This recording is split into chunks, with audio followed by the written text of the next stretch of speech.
the Pittsburgh Steelers. Good afternoon, everyone. Don Criqui with Paul McGuire. Not that long ago, it was a season of Super Bowl promise for the Pittsburgh Steelers. But in their last two games, as you may know, they've been routed by a combined score of 60-16 by Denver and then Houston. The absence of Barry Foster has been a big factor. Today's is a very important game. John Jackson, their offensive tackle, one of the best players in the league for Pittsburgh, says that this is the game that this season will turn on. A win and we're back in it. A loss and we're not sure where we are, Paul. What's happened to these guys? Something I don't understand. I've never really seen it in the National Football League. 3 weeks ago, they played the Buffalo Bills and beat them 23-0. Now, we talked to both Greens and Jackson yesterday, and they said, you know, the last two games we hadn't come down from the Bills win. Wait a minute. This is the National Football League. Bill Cowher didn't buy that. And we said to him yesterday, you know, this is what these guys are saying. He says, this is ridiculous. This team's a better football team. Barry Foster is not in this team. As far as offense is concerned. Take a look at what's happened to the defense in the last 2 weeks. Those are the guys on the right. But the most important thing about that is look at the interceptions at the bottom. Only one in the last 2 games. Meanwhile, the New England Patriots continue as the losing team that no one wants to play. 7 of their defeats by 4 points or less. They're not a bad offensive team. They just can't close the sale and score. They can't put touchdowns on the board. They can put field goals on the board, but you take a look at the graphic about who the players are, and look at these are all players. Then the second place is New England with only 12 touchdowns. In the National Football League, you don't win with only 12 touchdowns. Downfield by the Patriots and knocked out of the end zone. And so the Steelers will start the game 1st and 10 at their 20-yard line. Scott Sisson getting off to a good start, putting a kickoff up into the wind and out of the end zone. There is a gusting wind. It could be a factor. There's the offensive line. Jackson has been absolutely outstanding at left tackle. And the Patriot coaches called Dermotty Dawson, the Steelers Pro Bowl center, the best center in football. Neil O'Donnell, third-year QB out of Maryland, starts at quarterback. Leroy Thompson's in for the injured Barry Foster. He's the key runner, Thompson. Extra wideout comes in. Mills joining Graham and the speedster Stone. Eric Green's a big target, a 285-pound tight end. O'Donnell goes to the run. This is Merrill Hodge, and he breaks it and gets to the 25-yard line. A gain of 5, almost 6 yards as we look at the Patriots on defense. Todd Collins was the tackler and inside backer. Tim Goad coming off a terrific game last week against the Jets. 9 tackles and a fumble recovery. Dwayne Saab again starting at outside backer. Maurice Hurst having a very strong year for the Patriots. A young secondary joined in the dime setup by Renee Thompson and Deion Lambert. On 2nd and 5, the Steelers go back to the run, this time to the near side, and Thompson turns it up and out. He's ahead for a Pittsburgh first down to the 32-yard line. 6-yard gain. Vincent Brown was the tackler for New England. Left guard, number 67, Duval Love, coming out. He's pulling out to the outside. He gets a block upfield. Number 77, who Hasselrig, comes out and gets a block. Hodge gets a block, and they pick up the first down. This is what the Pittsburgh Steelers are going to have to do, line up and run the ball. Something they did very well earlier in the year, particularly when they had Barry Foster in. Foster, you can't say enough about him. A year ago, he was the AFC's leading rusher with almost 1,700 yards, and he carried almost 400 times. In effect, he was the offense. This time, a straight-ahead give to Leroy Thompson, and the former Penn State running back is struck head-on by Todd Collins. Little or no gain. Bill Parcells, the beat goes on. Every week his team coming close. One thing you have to say about them, these guys have a spirit about them that they're ready to play every down for 4 quarters. There's the defensive coordinator, Al Groh, who said the Steelers give you a lot of different looks. They do a lot of different things, although they look basically the way they set up. It's a good offense. And here now is O'Donnell lofting it downfield, and it's just a little bit long to Thompson. Almost a spectacular play by Neil O'Donnell. Brings up 3rd down and 9. O'Donnell, just watch what he does here. He goes back to pass. He was looking for Green over the middle, but the rush is on, and watch it. He just spins back to the outside. When he spins outside, that's Saab number 95 that misses him, and he almost gets the ball downfield. This has been a great play. A little too far. Just a bit. So that brings up 3rd down now and 9. Extra wide receivers in the game. Ernie Mills comes in.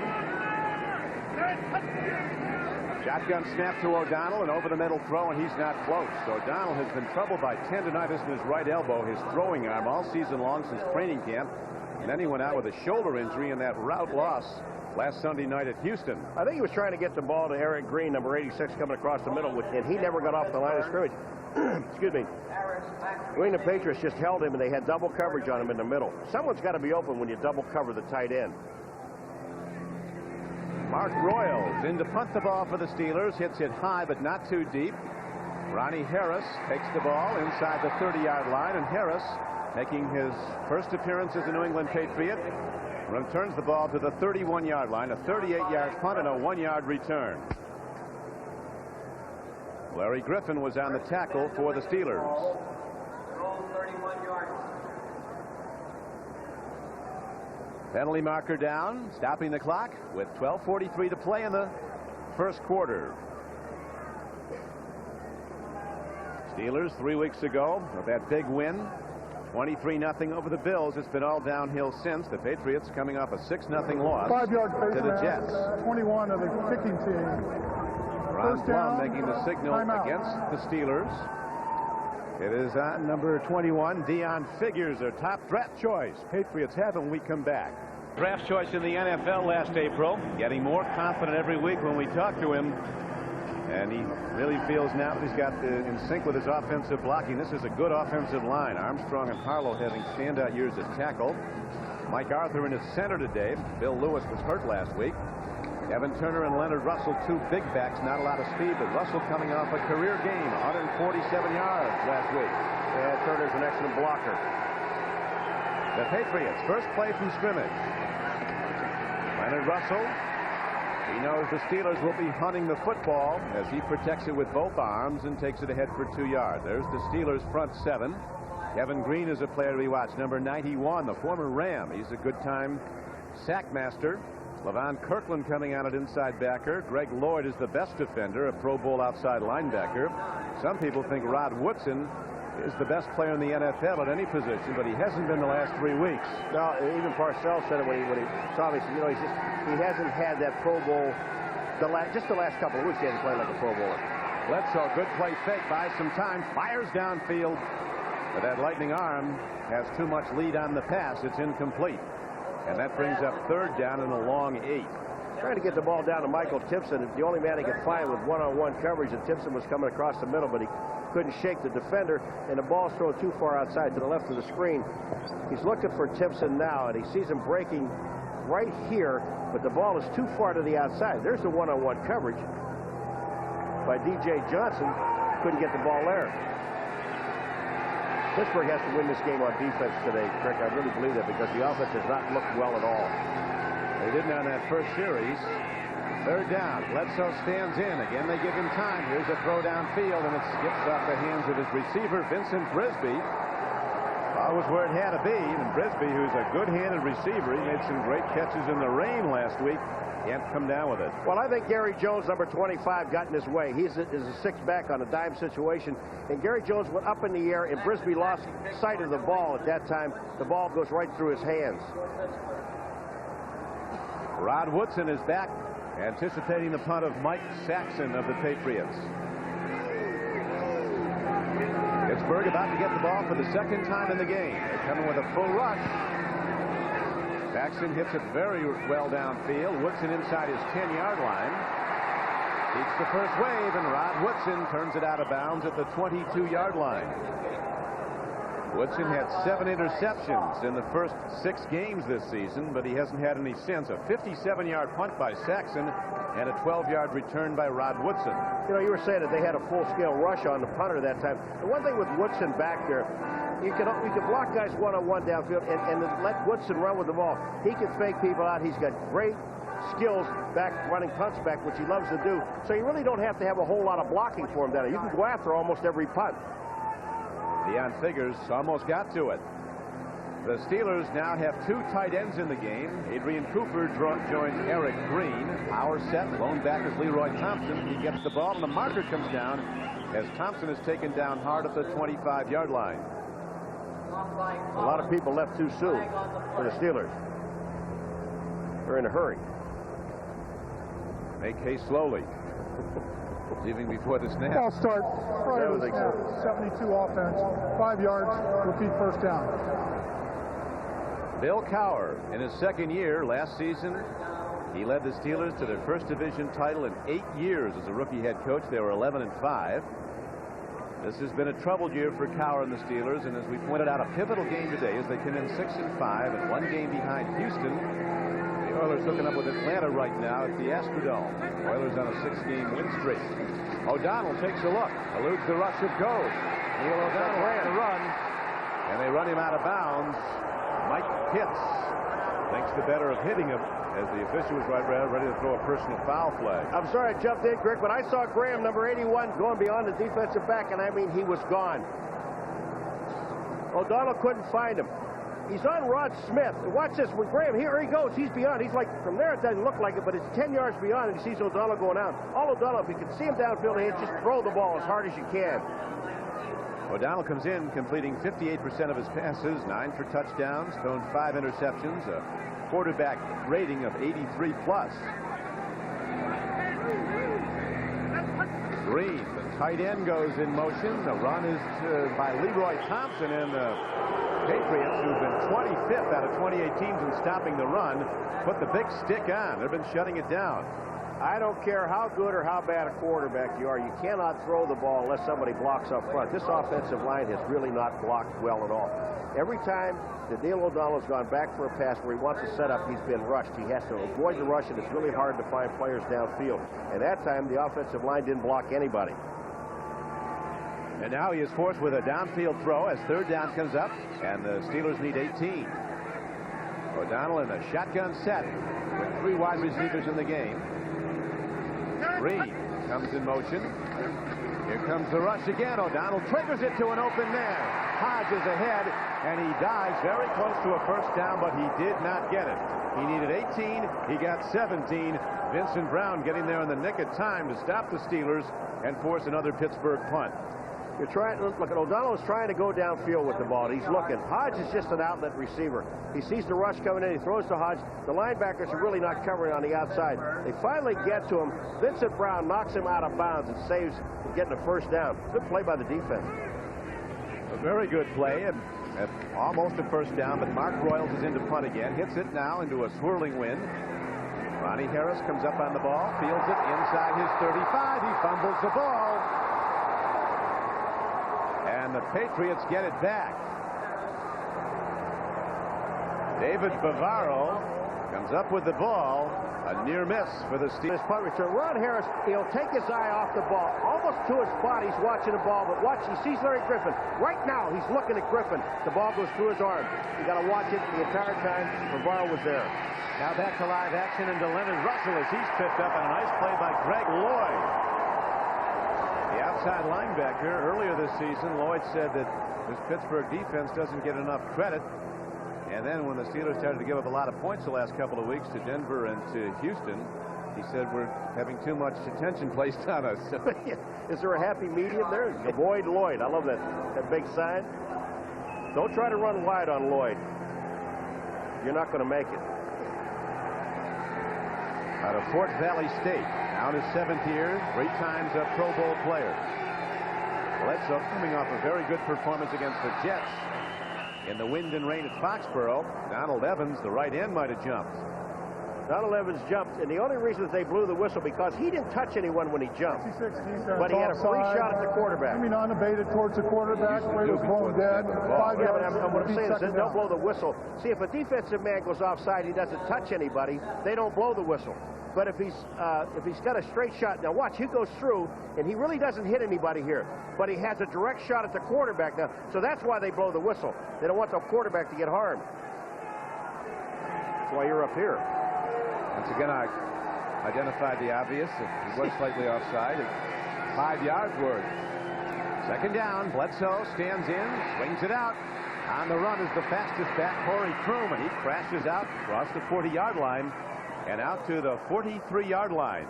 Darren Perry, number 39, a free safety from Penn State, who's been a real good player for the Steelers, makes the tackle, but he does it 19 yards downfield. Yeah, this screen is designed to run to the left-hand side, and they're going to catch Lloyd, number 95, inside. You see Lloyd there? He is to the inside. Pat Harlow doesn't block him, but he forces Lloyd to go inside. Kroom goes to the outside. They pick up the first down. Bledsoe hit 10 of 18 throws in 68-mile-an-hour winds last week at Foxborough. Was intercepted once. Some felt it was his best game. You can just see the confidence rising in this kid when you talk to him. Drops a long ball. He has an open man. Michael Timpson has the defense beaten, and he is down inside the 10-yard line. He beat the All-Pro Rod Woodson. So Timpson, who had that critical fumble near the end of the game against the Jets when the Patriots were driving for what looked to be a touchdown that could have won the game, he fumbled it away, but this time he's on a 50-yard play. One-on-one coverage. Now, Woodson is always going to cover the fastest man. This time, Timpson just runs right by Woodson. Woodson is looking in the backfield because there was a play-action pass. Bledsoe did a very good job of disguising it, hiding the ball, and they got the ball downfield. They're inside the 10.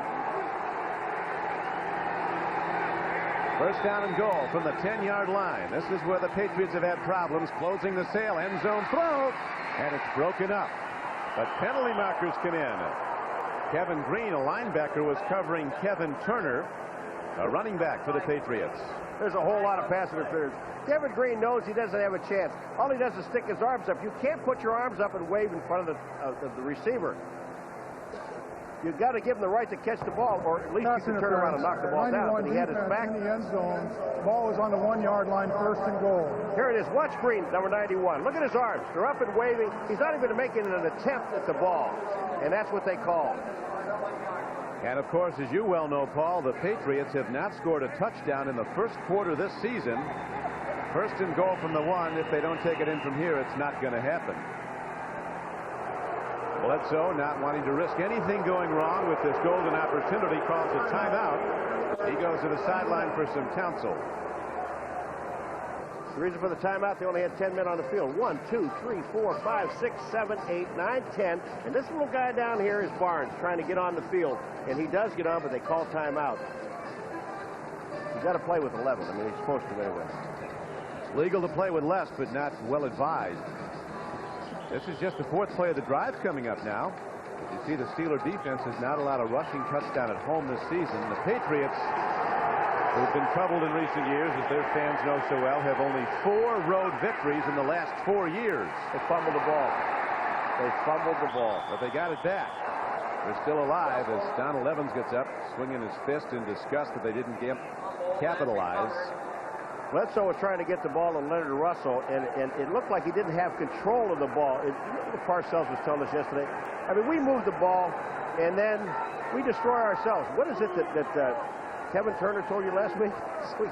We lose our minds. Yeah, we lose our minds. They almost lost the ball. This is like a continuing nightmare for the Patriots. They rank 14th out of 28 teams in the NFL in total offense, but they can't score touchdowns. Now it gets tougher. Second and goal from outside the 3. Bledsoe takes a look, buys some time, goes to the end zone, and it's caught by Ben Coates, and the New England Patriots are on the board with a touchdown as Big Ben Coates has his 5th touchdown catch of the year. And Parcells, well pleased, finally sees the Patriots close the case, make the sale. They've been pitching hard all year. Well, they have it. You know, 1 touchdown in 12 games in the first quarter of this entire year. Out on the outside is when Greg Lloyd got blocked. It allowed Bledsoe to get to the outside and have all that time to find Coates. Now Scott Sisson, who was in to try the point after. The touchdown coming with 6:47 to play in the first quarter. And Sisson knocks it through. And the underdog Patriots, a big underdog here at Three Rivers Stadium, on 5 plays go 81 yards and score the game's first points. The trick on the outside when Bledsoe is going to roll, this is play action, almost like a bootleg to the outside. On the left-hand side of the screen, you're going to see Lloyd go, not Lloyd, I'm sorry, it was on the other side, was the blitzing linebacker on the other side of the field, didn't get upfield and couldn't get there. And once he couldn't get to the quarterback, it gave Bledsoe all the time in the world to throw the ball and find Coates. Big Ben has been silent last couple of games, but he's the man that's much feared around the league. A tight end that has really come on, and everybody in the league talks about both his ability to catch the ball and to block. Parcells considers him one of his best players right now, just his 3rd year. So the Patriots, the big play in that drive, of course, the 50-yard throw from Quarterback Drew Bledsoe to Michael Timpson that set this whole thing up. And the penalty in the end zone that gave the Patriots a first and goal. They survive, almost fumbling it away, and now with a 7-0 lead, Sisson is ready to kick off.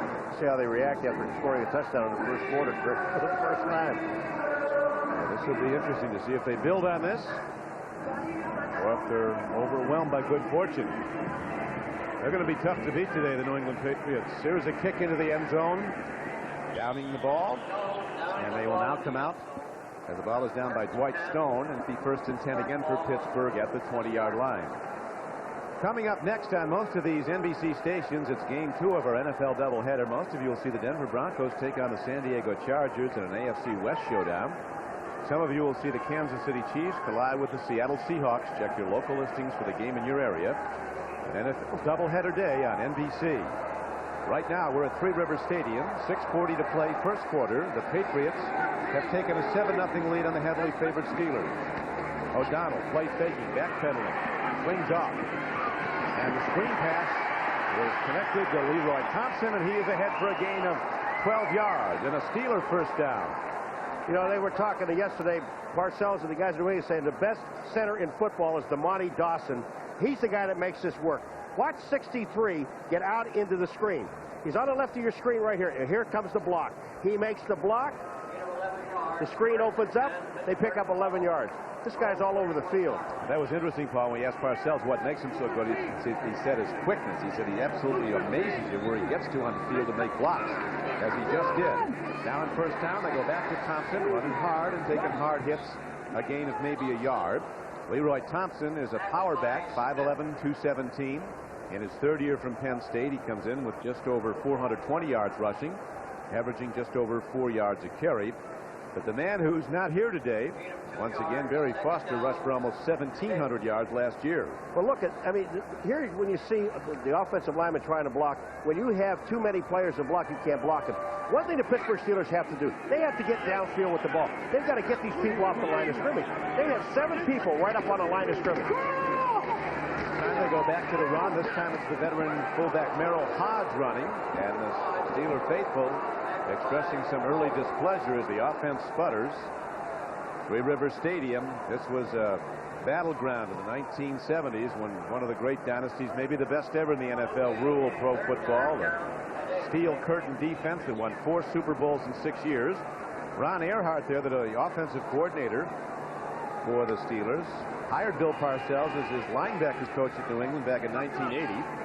Parcells hired Ron as his offensive coordinator with the Giants. They were together for 9 years, including two Super Bowl winning seasons. On third down, O'Donnell steps in, lofts the ball, but he's off target. You watched a lot of tape of him, Paul, and you thought his ball was floating lately with that elbow. Well, he's trying to throw the ball to Green, who was 6'5". If Green were 6'12", he couldn't catch that ball. I'll tell you, first of all, the rush is on. It's coming from the left-hand side of the defense. And that Slade, 53, comes in. And then look where this ball is thrown. There's just no way to get there. This ball is on a rise. They've got to get the ball downfield to the wide receiver. The punt downfield by Mark Royals to Ronnie Harris, who fields it cleanly this time and then turns upfield to the 30-yard line. A 43-yard punt and a 5-yard return. The tackle by Greenport. The secret of doing... Waiting for his team to make something happen on offense as they have to punt the ball again. And the continuing mystery of Barry Foster, the injured running back, who might be unhappy about something. He continues to have his ankle problem, gets better, then it regresses. But there's one thing that might be inexcusable. That's the fact we're told he's not even here today. And that came from the PR department, the way they have not seen him so far today. But the game is sold out, so it could be home. Any of you Steeler fans out there in Pittsburgh that have a Barry Foster sighting, let us know. Barry might be packing that easy chair. First down and 10 for the New England Patriots. Once again an offside. Bledsoe stands in, hits an open man, and out to the 48-yard line he goes to Michael Timpson. Arnell Lake was covering. You know, I asked the guys yesterday in Pittsburgh, I said, any problem when you've never seen a quarterback before, you've never seen his tendencies, you don't know what he does except for on film? They said, we don't really think so. I'm going to tell you what, his cadence is different. You've never heard him before. It's offside against Lloyd, number 95. You don't know any of his tendencies. You've never heard his voice before, so you don't get the inflection in his voice at all. And these things are important.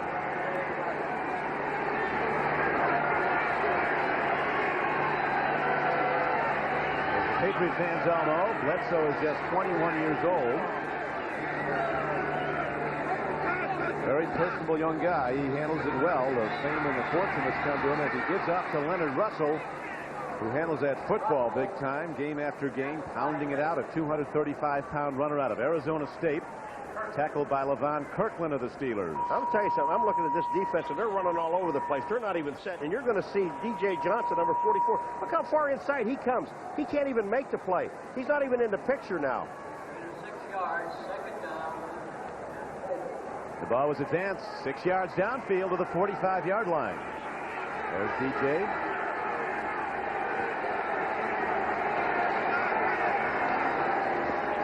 Again, the Patriots go to the run, and again, Leonard Russell responds with yardage. First down yardage. He took a hard hit at the line of scrimmage and then broke it for a first down, and this crowd has turned on the Steelers at the moment. They really have, and the one thing about that you never really see with the Steelers is when someone's running the football, he's on the ground. Somebody puts him on the ground. You take a look at Russell that time. He ran, and about 4 hits on him, and he never went down. Here comes Russell. Right in the screen. There's a hit there. A hit there, another hit there, and a 4th hit there by Johnson, and he just ran over him. That's what they're booing. You don't hit him, he hit you. Great flick again by Bledsoe. Another throw and a big catch by Timpson, who's having a terrific day for the Patriots. He's ahead for what appears to be a first down to the 28-yard line. And again, he caught it on Rod Woodson, who he beat for a 50-yard gain in the touchdown drive. And Rod Woodson is getting up very slowly. And you're looking at a team that when you have a quarterback with an arm like Bledsoe's, they're going to measure this and give him this much time to throw. Now, Green's going to come from the right of the screen. Nobody really blocks him, but Bledsoe just stays in there, reads it, and then Timpson goes up in the air, makes the play. Woodson makes the hit there. Look at his knee got bent underneath him. 3 catches for Timpson for 77 yards. Not bad.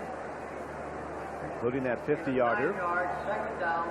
They're going to be inches short of a first down, the Patriots, with 2:38 to go in the first quarter. Michael Timpson, one of the fastest Patriots. He was a Florida track champion and ran track at Penn State.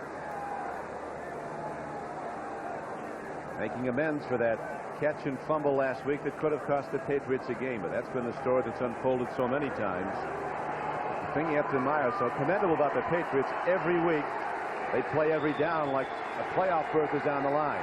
They did something unusual. Going into this game, only 12 touchdowns. They have one already in the first quarter. The first time they had moved on the left-hand side. It's like Eugene Chung, left guard. Chung moved, and then they chucked Chung. I mean, he moves, and he stood there, and then somebody just rolled him. 69 offense prior to the snap, 5 yards. Eugene's the man you second want down. around when the fight starts. 300 pounds, and he's a karate expert. Yeah, watch this. He moves. Then he gets popped by Evans. Then Evans popped him one more time. This is the story of this team. You know, they were second in inches where you can run everything you want in your arsenal. Play action, screens, anything you want to run. Now you go back to 2nd and 5 again. Bledsoe making sure that his alignment is right as he gets Timpson and positioned in the slot left.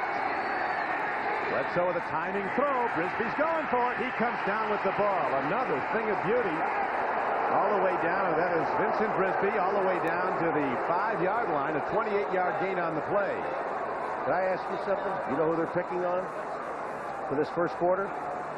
Rod Supposedly the best quarterback in all of football. Cornerback, not quarterback. Rod Woodson, number 26. And they are beating him like a drum. And remember, he is one-on-one coverage all the time. Brisby, look at this pass over the shoulder. Can't be any better. I mean, the coverage is there. Unbelievable. Leonard Russell down to the goal line, and he's in. And the Patriots, who've not scored a first quarter touchdown in 11 games leading up to today, have now knocked it in twice in the first quarter. Could we have a blowout on our hands at the hands of the Patriots? People here were talking yesterday blowout by Pittsburgh. A lot of people talking that. Not so. This New England team been trying to put it together for 12 weeks. And so far, just so far, we're only in the first quarter, folks. But so far in this game, it's going to put 14 points on the board in the first quarter. And there's still a minute 44 to go. Scott Sisson out to try the point after. It is up, and it is good. And with 1:44 to go in the first quarter on a touchdown run by Leonard Russell, 6-play, 65-yard drive. Boos cascade down at the Steelers, with the Patriots riding high as they're up 14-0. Russell just, I mean, this is just a straight handoff. Blocking on the left-hand side, Chung and company. Turner gets a good block, 34, and watch this. He is hit at the 4-yard line and just takes him right into the goal line. Kenny Davidson is the guy. Here it comes. Look at the line of scrimmage. Davidson, 64, is one of the guys who's going to get a hit here. But the blocking is just superb, and Russell does the rest by himself. Leonard Russell getting the job done, his 4th touchdown of the year. And so again, Scott Sisson's ready to kick off. His 3rd kickoff of the first quarter.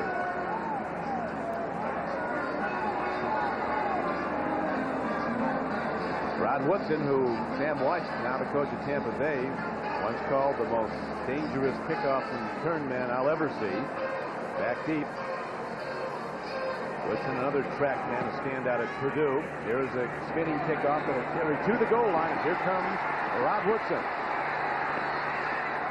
A little bit tentative as he meets the first wave of tacklers, as the Patriots are down there to get him.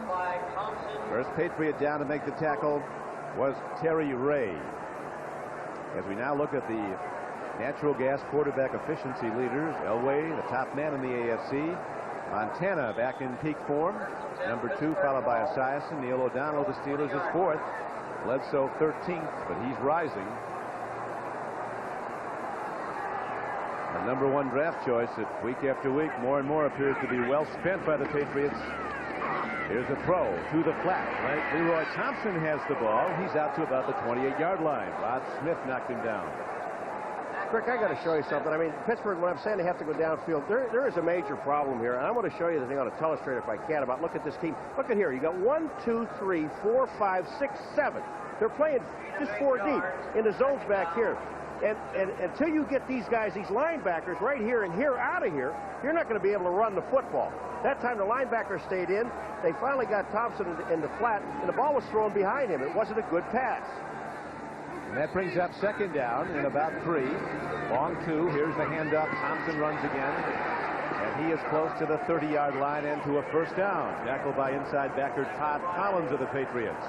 But you see what's happening when you try to go wide, you've already got a linebacker out there that's stopping it. When you try to come inside, now you've got the linebackers and the interior linemen forcing back into the outside from inside, and there's no place to run. You've got all of these people lined up alongside the line of scrimmage. Hodge is trying to get a block. The linebacker plays it off perfectly and makes the play. It's interesting, Paul. Bill Cowher, assessing his team after the loss to Houston, said our defense is not giving us any leadership. Our offense isn't making the plays. We're getting no spark from our kicking game. We're losing because we deserve to lose. Here comes the blitz. O'Donnell eludes it. Now Neil O'Donnell looking to run. Fires downfield. He gets it to Eric Green, and he's inbounds at the 38-yard line. I cannot believe he's inbounds. I'm telling you, his feet didn't come down. There was a blitz from the corner that overran O'Donnell. The blitz was on the corner. Here is the end of the play. Does he get 2 feet in? There's Green up in the air. 1, 2. That's his catch. That, you talk about concentration on the ball and on your feet. That was the 41st catch for Eric Green. He is the Steelers' leading receiver this season. WD shots. On Cricky back at Three Rivers Stadium in Pittsburgh. The AFC playoff race. Miami the leader right now atop that leaderboard with a 9-2 record. Kansas City and Buffalo both 8-3. The Bills trailing the Raiders right now 3-0. Houston a rising team with 6 straight wins.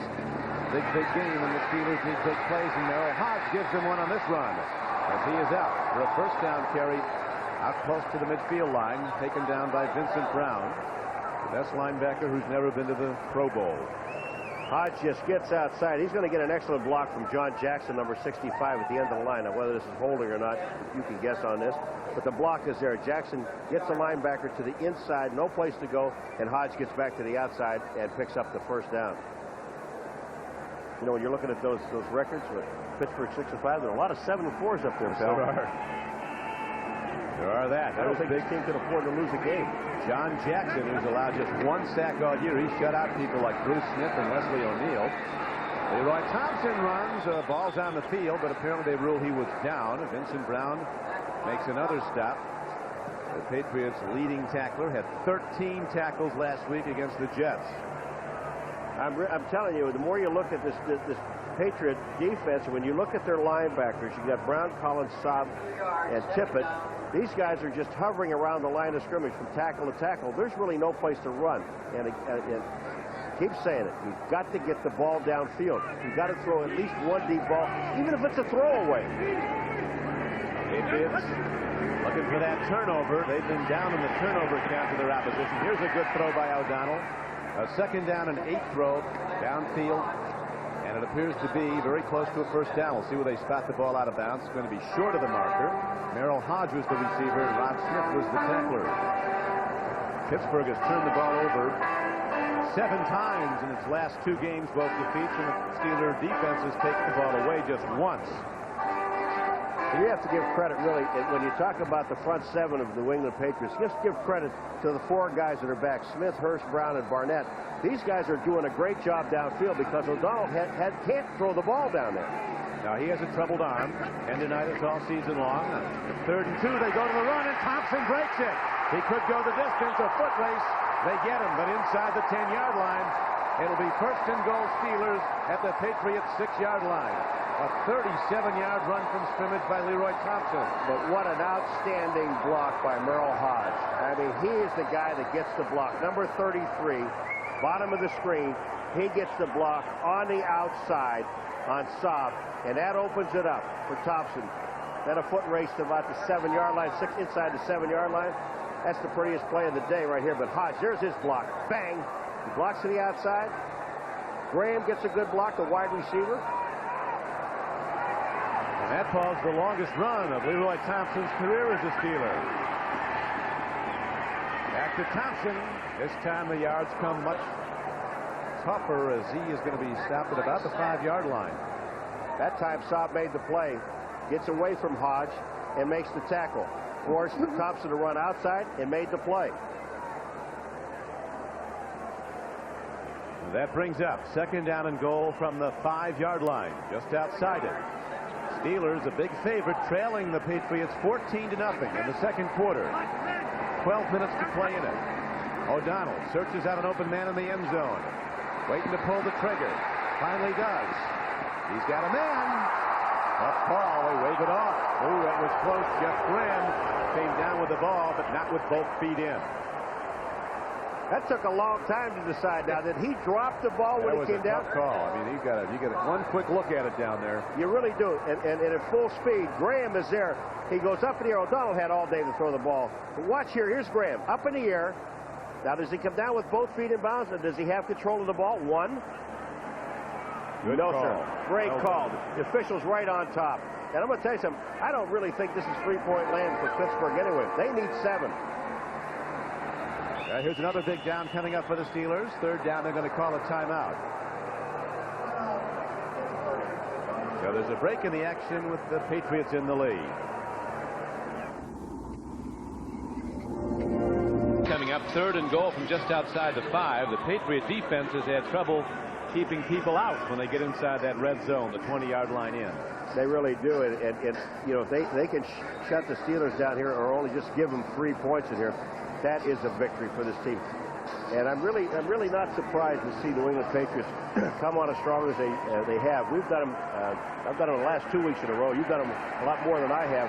And they're just on the verge of doing something. And you're right. Nobody wants to play this team. It'll be a blitz. This is blitzing carrier. O'Donnell stands in. He's going to run for it. Lobs it up. He hits Merrill Hodge for a touchdown. Great improvisation.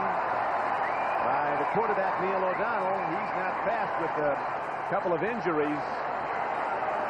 Looked like he had an open track to the end zone, faked the run, and then searched out Hodge and lofted in the ball for a touchdown. When you watch Merrill Hodge, you're going to see something here. This is when you don't quit on it. Watch this. He never quits. Here he goes down. Now he's going to the end zone. I'm open. Stay with it. O'Donnell finds him. I mean, he is wide open. So the Steelers inch their way back into the game now with a lot of time to go here in the second quarter. 11:47 to play in it. The extra point hit up and good by the AFC's leading scorer, Gary Anderson. A man who's hit 21 of 22 field goals this year. Next is the pass, punt, kick guys getting warmed up. Football's flying all over there. I'll wear Neil O'Donnell's number. He just threw a touchdown pass. The Patriots leading 14-7 with the kickoff return by Crittenden. He's out to the 20-yard line. Coming down to make the play for the Steelers. Quick, when you're looking, Perry, excuse me, Paul. When you're looking at the last touchdown, here's O'Donnell. When it looks like he can run with the ball up here, there'll be a linebacker that's going to step in his face, and that's when he's going to hit Hodge over here, out and up in the flat here. So we'll take a look at it, and I'll show you. We're going to stop it in a second here. Here's where O'Donnell, he looks up, he sees, all right, maybe I can run. But if you just hold it right here, this guy right here is the guy that can nail it. So he looks over here to Hodge, and then throws it to him. Heads up play. Now the crowd kicks in here at Three Rivers. The handoff goes to Russell, and the Steeler defense, obviously ignited also, comes in to make a play for a loss. Chad Brown, a rookie linebacker from Colorado, and Donald Evans were on the stop. Donald Evans makes a sensational play. Donald Evans has the first shot, and then he misses it. And then at the end, watch who makes the tackle. Number 66 comes into the backfield. Right here, you see him? He misses. Now watch who makes the tackle. Number 66. That's staying with it. This is the defense the Steelers had before. No gain, it's second down and 10. Bledsoe goes to a draw run, and Leonard Russell, both arms on the ball, taking on a load of Steelers, led by the free safety Darren Terry. And then linebacker Levon Kirkland comes in along with 4 others. But Leonard Russell's ahead for a gain out to the 28-yard line. It'll be third down and a long 2. Crick, you know, we've been watching Bledsoe, and you watch him in that first quarter throw the ball, and he's hitting Simpson, and he's hitting Brisby, and he's got all the time in the world to throw the ball. Don't go away from that. I mean, you don't have to line up and run with the Pittsburgh Steelers, especially when the secondary is open. They're having success there. Don't go away from what got you 14 points. Third down. Patriots in need of 2 yards for a first down. Bledsoe takes a look. In trouble. Walks it downfield. Not close. In fact, almost picked off. Evan Green was putting the heat on, number 91, the leading sacker for the Steelers. Yeah, but Carnell Lake makes a tremendous play on Ben Coates. They were trying to run a bootleg and get the ball to the tight end, Ben Coates, number 87. And Carnell Lake just stays with him. 37 is on the line. He hits Ben Coates there. Now, you see, here's the pressure by Green. But at the end, the guy that knocks the ball away is going to be Carnell Lake. He almost had the interception. Mike Saxon into punt. Woodson back. Saxon hits a beauty. A long spiral downfield as Woodson comes to the near sideline, loses the ball. It goes out of bounds at the 20-yard line. A 50-yard punt by Saxon with no return. With the Patriots with 151 total yards to the 121 the Steelers have put up, but the passing of Bledsoe has been the difference in this 14-7 lead the Patriots hold. Now the Steelers to go first and 10 from their 20. As Saxon has been brilliant punting the ball for the Patriots. Wing pass to Hodge, running in the open field. A first down and more. All the way out to the 36-yard line. Vincent Brown with the stop for the 16-yard gain, and Dermontti Dawson makes a big block for the Steelers. You gotta love Merrill Hodge. I mean, this guy, here's the screen sets up. This takes a long time, and a quarterback really has to sell it. He does here. Hodge gets outside. The blocking is outstanding. Look at Johnson, or Dermontti Dawson, I'm sorry, gets a block on Tippett, and then Hodge picks up another 4 or 5 yards because of that block. First down, here they come. 9:20 to go in the first half. Back back to Merrill Hodge. Caught in the backfield. Somehow eludes the tackler. But an outstanding play by Dwayne Saab, who got a hand on him, slowed him down, and then there was a knockdown for no gain. That play, they're trying to get outside, and Thompson is actually trying to block Saab, number 34, trying to block him. He gets away from Thompson, and then Hodge just dives to get back to the line of scrimmage. Should have been a 2-yard loss. Patriot offense waiting to come back in after putting up those 2 quick touchdowns. Steeler offense on the field has allowed 14 sacks in the last 3 games. The Oilers had 6 sacks last Sunday night at Houston. No sacks yet today of O'Donnell, and he's been under pressure as he is now. Downfield throw, broken up nicely. Coming over to make the play was Maurice Hurst, number 37, who is head coach Bill Parcells extols as one of the best corners in the league. All right, the problem with this play is this. The New England Patriots had a full-scale blitz on, and they picked it up. The Pittsburgh Steelers did right away the first time. But when it's picked up, he has to find a man open, which he didn't. They weren't open. You got to cut your route shorter. This way he's throwing the ball, and Hurst that's excellent coverage. Steeler fans calling for an interference call, but the official right there ruled that Hurst timed his breakup. And that brings up 3rd down and 9 for the Pittsburgh Steelers. O'Donnell in the shotgun. When you see a blitz like that, I mean, all the patterns have to be shorter. That snap, O'Donnell gets away, throws it out to Hodge. About 5 things went wrong for the Steelers in that, beginning with their pass blocking. Well, first of all, the snap from center. The coaches talk about pass offense starts with pass blocking. It really starts with the snap of the ball. It starts with the snap, which is bad. That's hard to get it. Well, he's looking downfield, and I blame that on the quarterback there, O'Donnell. Now he goes out and he throws it to Hodge. Hodge isn't going to go in because Renee Thompson is right there to make the stop, so they lose 2 yards on the play. Royal punts now for the Steelers, hits it downfield. Ronnie Harris is back deep. Looking to go, turning upfield, runs into his own guys. Not tough enough to get by the other 11, but your own guy's in the way. Deion Figures is credited with the tackle on after a 48-yard punt. Terry Ray's the guy he ran into, number 23. If you're not going to block, at least get out of the way. Next Saturday, triathlon. That's all next Saturday on NBC Sports. Leonard Russell running into people behind the line of scrimmage, trying to move the pile, but the Steelers' defense, which seemed flat at the outset, has been ignited, and they're making plays. Darren Perry was the lead tackler. Eugene Chung did not get his block. Now, I don't know if it was Evans or not, but I know Chung didn't get his block. On the top side of the screen, number 69, as Chung is trying to get out. He can't. Lloyd hits him, hits Russell, and look at Chung. He's got Lloyd. He's wrapped him up. There should have been a holding penalty on Chung there, and then the defense comes up, they put him away. Perry is the guy that makes the play. Patriots looking to end the 6-game losing streak. Leading by 7. Second quarter. Bledsoe on 2nd down and 12. Throws up the middle. Big stick put on by Levon Kirkland, a second-year linebacker from Clemson. Sam Gash took the hit. He held on, and it'll bring up 3rd down from the 24-yard line. They need 6. Kirkland just drills Sam Gash. Kirkland looked like he was wincing a little bit there. Here's a play, just a little short pass. Passes there, the linebacker's there.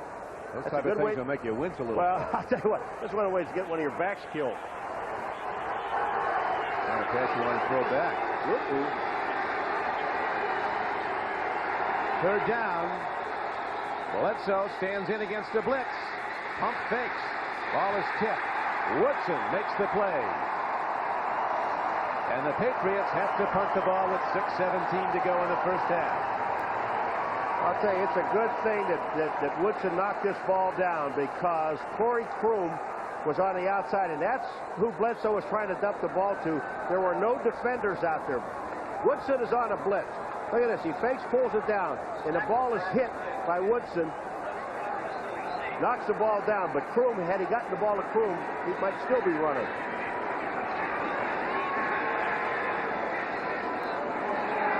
Here is Saxon, who's averaged over 53 yards in his first 2 punts. This time he's rushed and gets it away, and the Steelers will get good field position as the ball's going to be spotted out of bounds somewhere around midfield. Well, things seeming to turn now towards Coach Collins. Wire back at Three Rivers Stadium in Pittsburgh, where the game seems to be turning now towards the Steelers And the Patriots seem to have come out of that offense that worked so well in the first quarter, Paul. I don't understand it. That series of downs, you go with 2 tight ends and 1 wide receiver. They were throwing the ball. They had 130 yards throwing the ball in the first quarter, Crick. Why stop doing what gets you 14?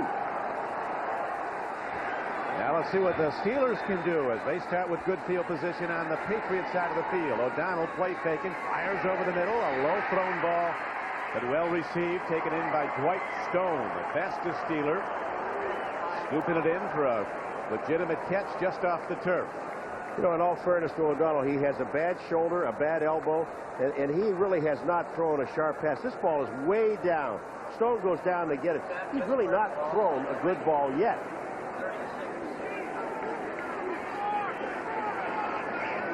But he moves the team to a first down on the last pitch, and it's a first down at the 35-yard line.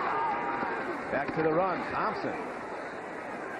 He is struck down hard as he gets to the 33-yard line. Tim Gold, the nose tackle, on the stop for Pittsburgh as the game clock now winds down to 5:20 to go in the first half. I've known Neil O'Donnell, Paul, since he was in high school, Madison, New Jersey. Play against my sons. None of my sons have come up with an $8.2 million contract. It'd be nice or anything close. Yeah. They're still professional students, aren't they? Well, they're out there seeking their fortune, some of them. O'Donnell swings it out. Merrill Hodge makes it down to the 30-yard line. O'Donnell is actually, I'd do him better for basketball. He used to put in about 35 a game. He could really shoot. Well, I'll tell you one of the things he's got to read. He's got to be reading his defense a little bit better than this, and realizing that this New England Patriot defense. Now they're bringing in their nickel and dime package, but this defense is still sitting up there with 7 men, 3 down linemen, and 4 linebackers. And they're saying to you, go ahead and throw the football because we're not going to let you run. Al Groh, the defensive coordinator for the Patriots, making the calls out to his defense as the Steelers now have 3rd down and 5 coming up. Here comes an all-out blitz. O'Donnell releases to an open man. Running with the ball is Ernie Mills inside the 20-yard line. First down, Pittsburgh, a 13-yard gain. All right, this is now what happens. When you read the blitz, Mills reads the blitz and cuts off the pattern. Mills is on the top. You're going to see him come underneath. The blitz is coming. They're all there. And watch Mills cut this pattern off underneath. Here he comes. It's a short pass. It's only about a 6 or 7 yard pass play. He turns it into a 12-yard gain. You've got to be able to read blitzes. The man they call Fargo, Ron Earhart, he's from Fargo, North Dakota. You see him churning inside as he watches O'Donnell drop, looks at the end zone. Here comes the heat. O'Donnell throws it away like a smart quarterback should. Nobody open, and the pass rush was coming and coming hard. Nobody got open. Give credit to the defensive secondary of the Patriots.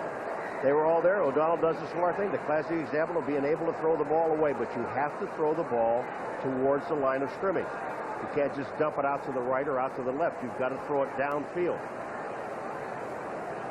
I always wonder sometimes, when I'm even watching the Steeler game, and they see a play like that, and after they go to Cower and he's smiling, I mean, I'd like to know what he's smiling about. He wasn't smiling in that last time out. No, he wasn't. Great play fake by O'Donnell. He takes a look. There's an open man. It's Merrill Hodge, and he comes down with the ball. But he's out of bounds. Almost a spectacular score for the Steelers. Maurice Hurst covered. Terrific play fake by O'Donnell. He had everybody locked.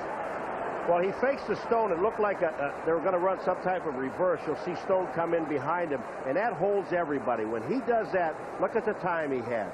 I mean, the blocking in the line is perfect. But the problem is here, if we go back to that play, just back it up a little bit, you'll find out Hodge is already out of bounds. He cannot come back in and catch anyway. The official throws his hat down to mark that even if Hodge got back in bounds, he couldn't catch it. 3rd down comes up for the Steelers. They have converted 3 of 7 previous third downs. They need 10. Here's O'Donnell looking to run. On the rush is Tippett. Ooh, Eric Green looking for that one-hand play. Maurice Hurst covering. Maurice Hurst thought, well, maybe I'm not going to hit him. I'll just let him go up and catch the ball, and then I'll hit him. I'm not going to hit him and make him mad. He was giving away about 110 pounds to him. Yeah, and about a foot. Look at this. When O'Donnell goes back, he moves up. It looked like he might have been able to run here. And he throws back, and Hurst is standing there waiting. Okay, you go ahead and catch it, and then I'll wrap my arms around him. He still couldn't get his arms around him. Eric, a very pleasant, benevolent type of fellow, but very long on his abilities. He rates himself among the very best. He's been, as Anderson kicks a field goal, this guy has been extraordinary. He's tried 23 field goals this year. He's made 22. He's missed one.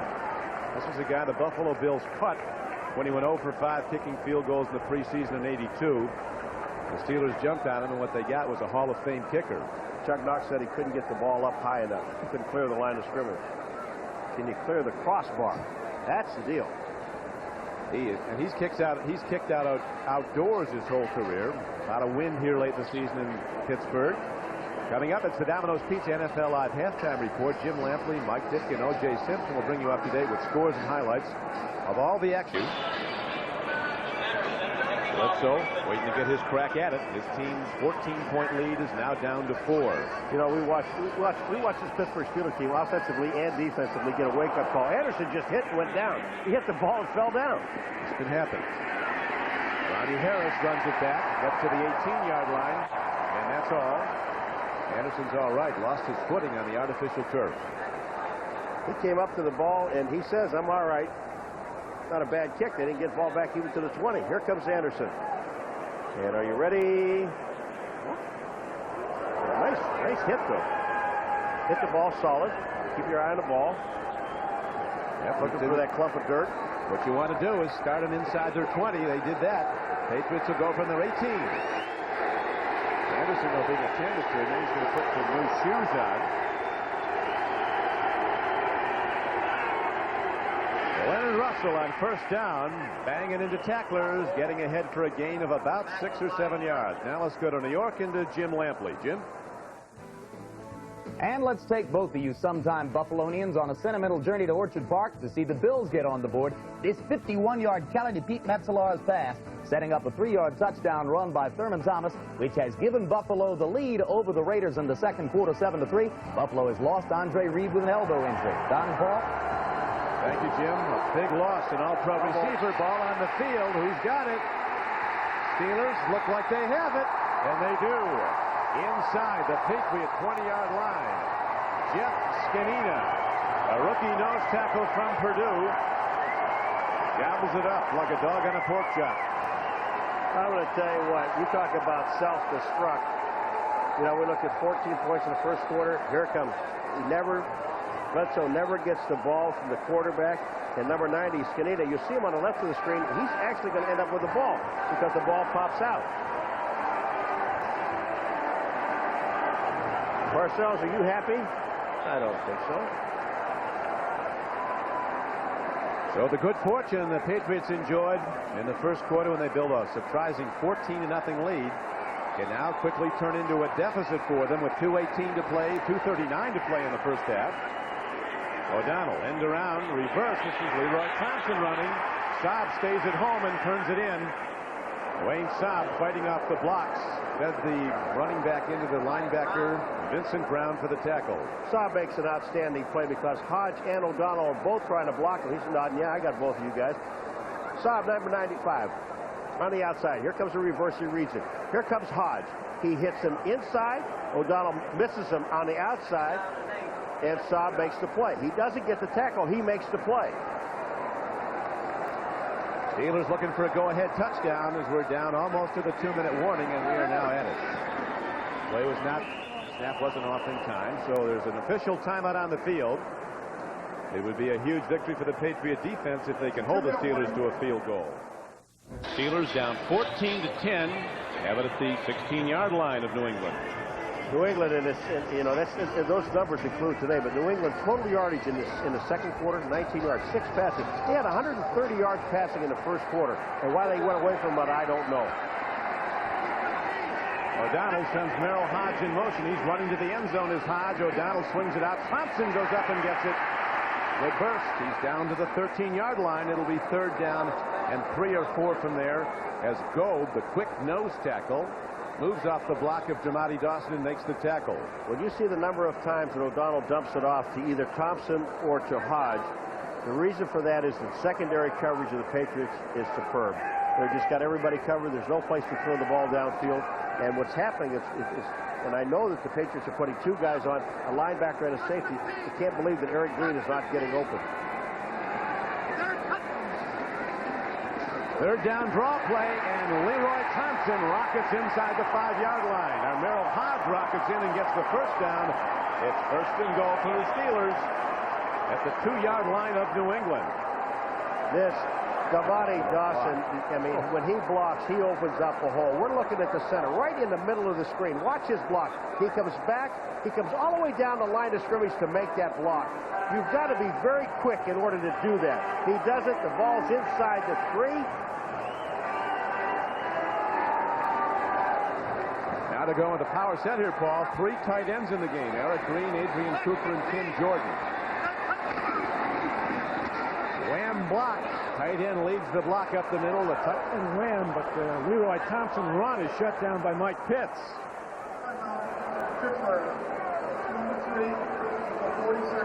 So the Steelers call a timeout, threatening to score the go-ahead TD. To go in the first half.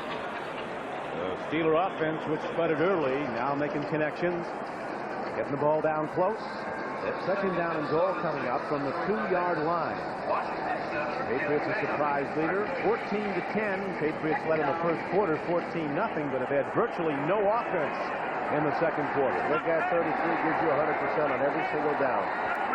Merrill Hodge, he leads the blocking. Thompson turns up. Good D by the Patriots. Hard strike put on. Now what are the Steelers are out of timeouts. Now we have an official timeout because the Patriots are slow on piling. They have plenty of time to get the field goal team on. They have plenty of time on a 3rd down and 1 situation to throw another pass. There's a lot of time. Just be patient. They can still throw one here. He downs the ball. I don't understand that. Spiked it on 3rd down. That's 4th down coming up. You've got a chance to throw a pass. You've got a chance to set up. You have 24 seconds when this whole thing started. The officials gave you the timeout to get yourself lined up. Now they're going to, now is it 3rd? It's 4th down. The markers say 3rd. That was, I thought 2nd down. The scoreboard clock says 4th down. Maybe like that Missouri game where the coach said afterwards, our problem was we couldn't hold them on 5th down. It is now 4th down. They're going to go for it on 4th down. No timeouts left for the Steelers. Closing seconds of the first half. O'Donnell throws. Hodge catches. Touchdown, Pittsburgh. And the Steelers take the lead. Merrill Hodge, second touchdown catch. You cannot let Hodge run out there by himself. I mean, I said before, this guy gives you 100% all the time. This guy is a favorite target so far of Neil O'Donnell, and here's the guy that runs out into the flat, and really nobody went with him. You cannot let anyone run free. They had the bulky offense in there, the 3 tight ends, 2 big backs. The extra point is hit up and good by Gary Anderson, and the Pittsburgh Steelers come back with 17 unanswered points to take the lead 17-14. And as you pointed out, Paul, the Patriots had come out of their offense with Bledsoe throwing it all over the field in the first quarter. 130 yards and 6 in the second, and here comes Hodge out to the outside. Take a look at it. There's nobody there, really. I mean, you just can't. Corwin Brown is backing up in the end zone. You've got to stop him from getting in the end zone. You've got to play Hodge. So they got all the big guys in there. You got all the tight ends. They're standing there blocking. They only have two or three guys out in the pattern. There's actually 3 guys, 2 tight ends and Hodge out in the pattern. Hodge doesn't catch a lot of balls. He had only 15 receptions coming into this game this season. But as you know, he's got 2 today for touchdowns, both helping the Steelers take the lead. Merrill Hodge is a veteran out of Idaho State, a very reliable guy, drafted way down. As you pointed out, Paul, an excellent blocker. Is averaging 4.6 a rush. He hasn't carried that much this year. Had only 115 yards rushing coming into the game.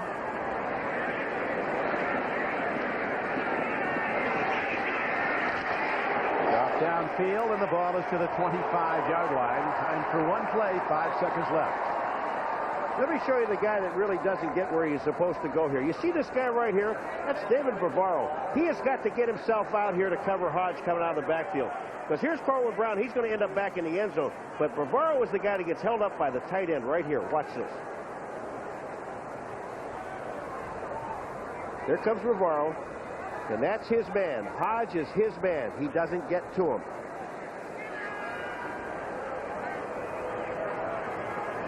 Al Grove counseling some of his defenders as the Patriots, not wanting to risk a downfield throw and a possible interception return, go to the locker room, seeing the game turn on them after leading 14-0. They now go to the locker room, failing the Steelers 17-14. Now these messages from the NFL. Open with the ball. This is Ronnie Harris trying to break it. He's out close to the 30-yard line. A short kickoff by Anderson.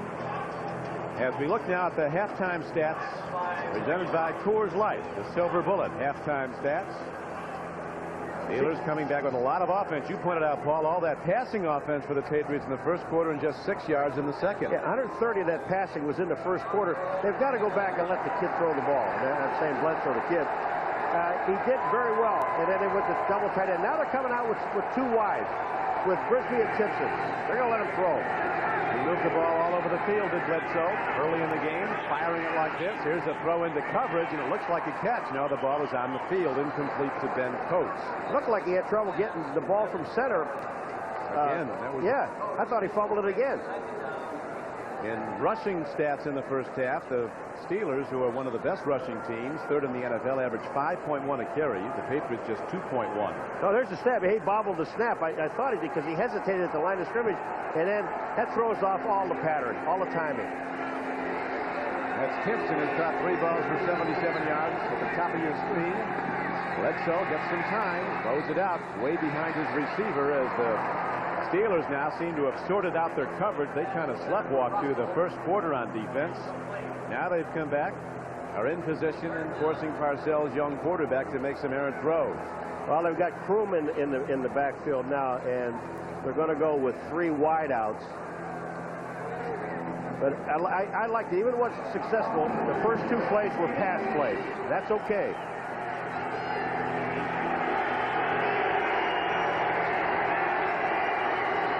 Bledsoe on 3rd and 10.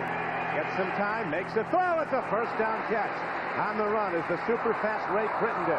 He's not done till he's all the way down to the 35-yard line of the Steelers. A 34-yard gain on the play. When you wonder why a guy like Crittenden is wide open, one of the fastest guys on his field, well, Figures fell down. Number 21, Deion Figures, is going to fall down. I've done that. Yeah, I know he falls down. Here he is right here. Watch this. He's down. He's not even covering. They turn over to the zone, and that's Lake in the middle. They don't cover him. But again, New England throwing the football. Yeah, that's what you were saying. They got to come out with their full offense. So Bledsoe making a very big play there. That was a 3rd and 10 play as he hit for a 34-yard gain. Pump faking, home run ball. Man is open. Too much on it.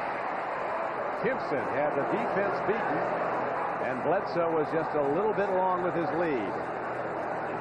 Darren Perry, the free safety, didn't get back, and Woodson bites on the hook. And Bledsoe lets it go. The little fake, that pump right there, that's where the hook is. And then downfield, see number 39, Perry, he doesn't get there. That ball was just overthrown to Timpson. He bought the defense, locked him in with that pump fake, then had an open man and couldn't hit him. Now it's 2nd down and 10 for the Patriots. Bledsoe going to air it out again. Swings it out, threw it right to a lineman. Running with the ball is Kenny Davidson. And it's not often a defensive end gets a room service interception.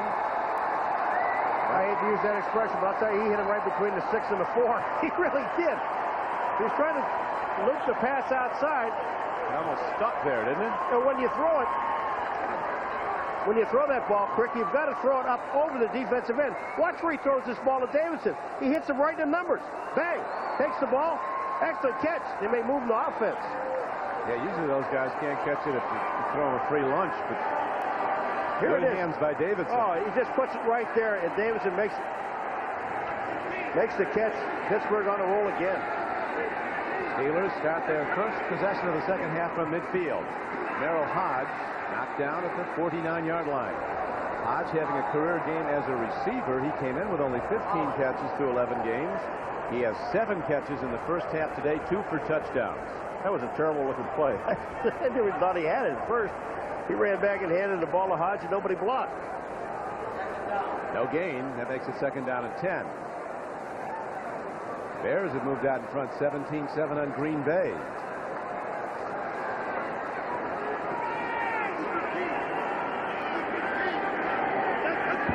O'Donnell with a straight drop. Here comes the rush from Saab. Ball is not free. And Dwayne Saab loses it. It looks like the Steelers got it back.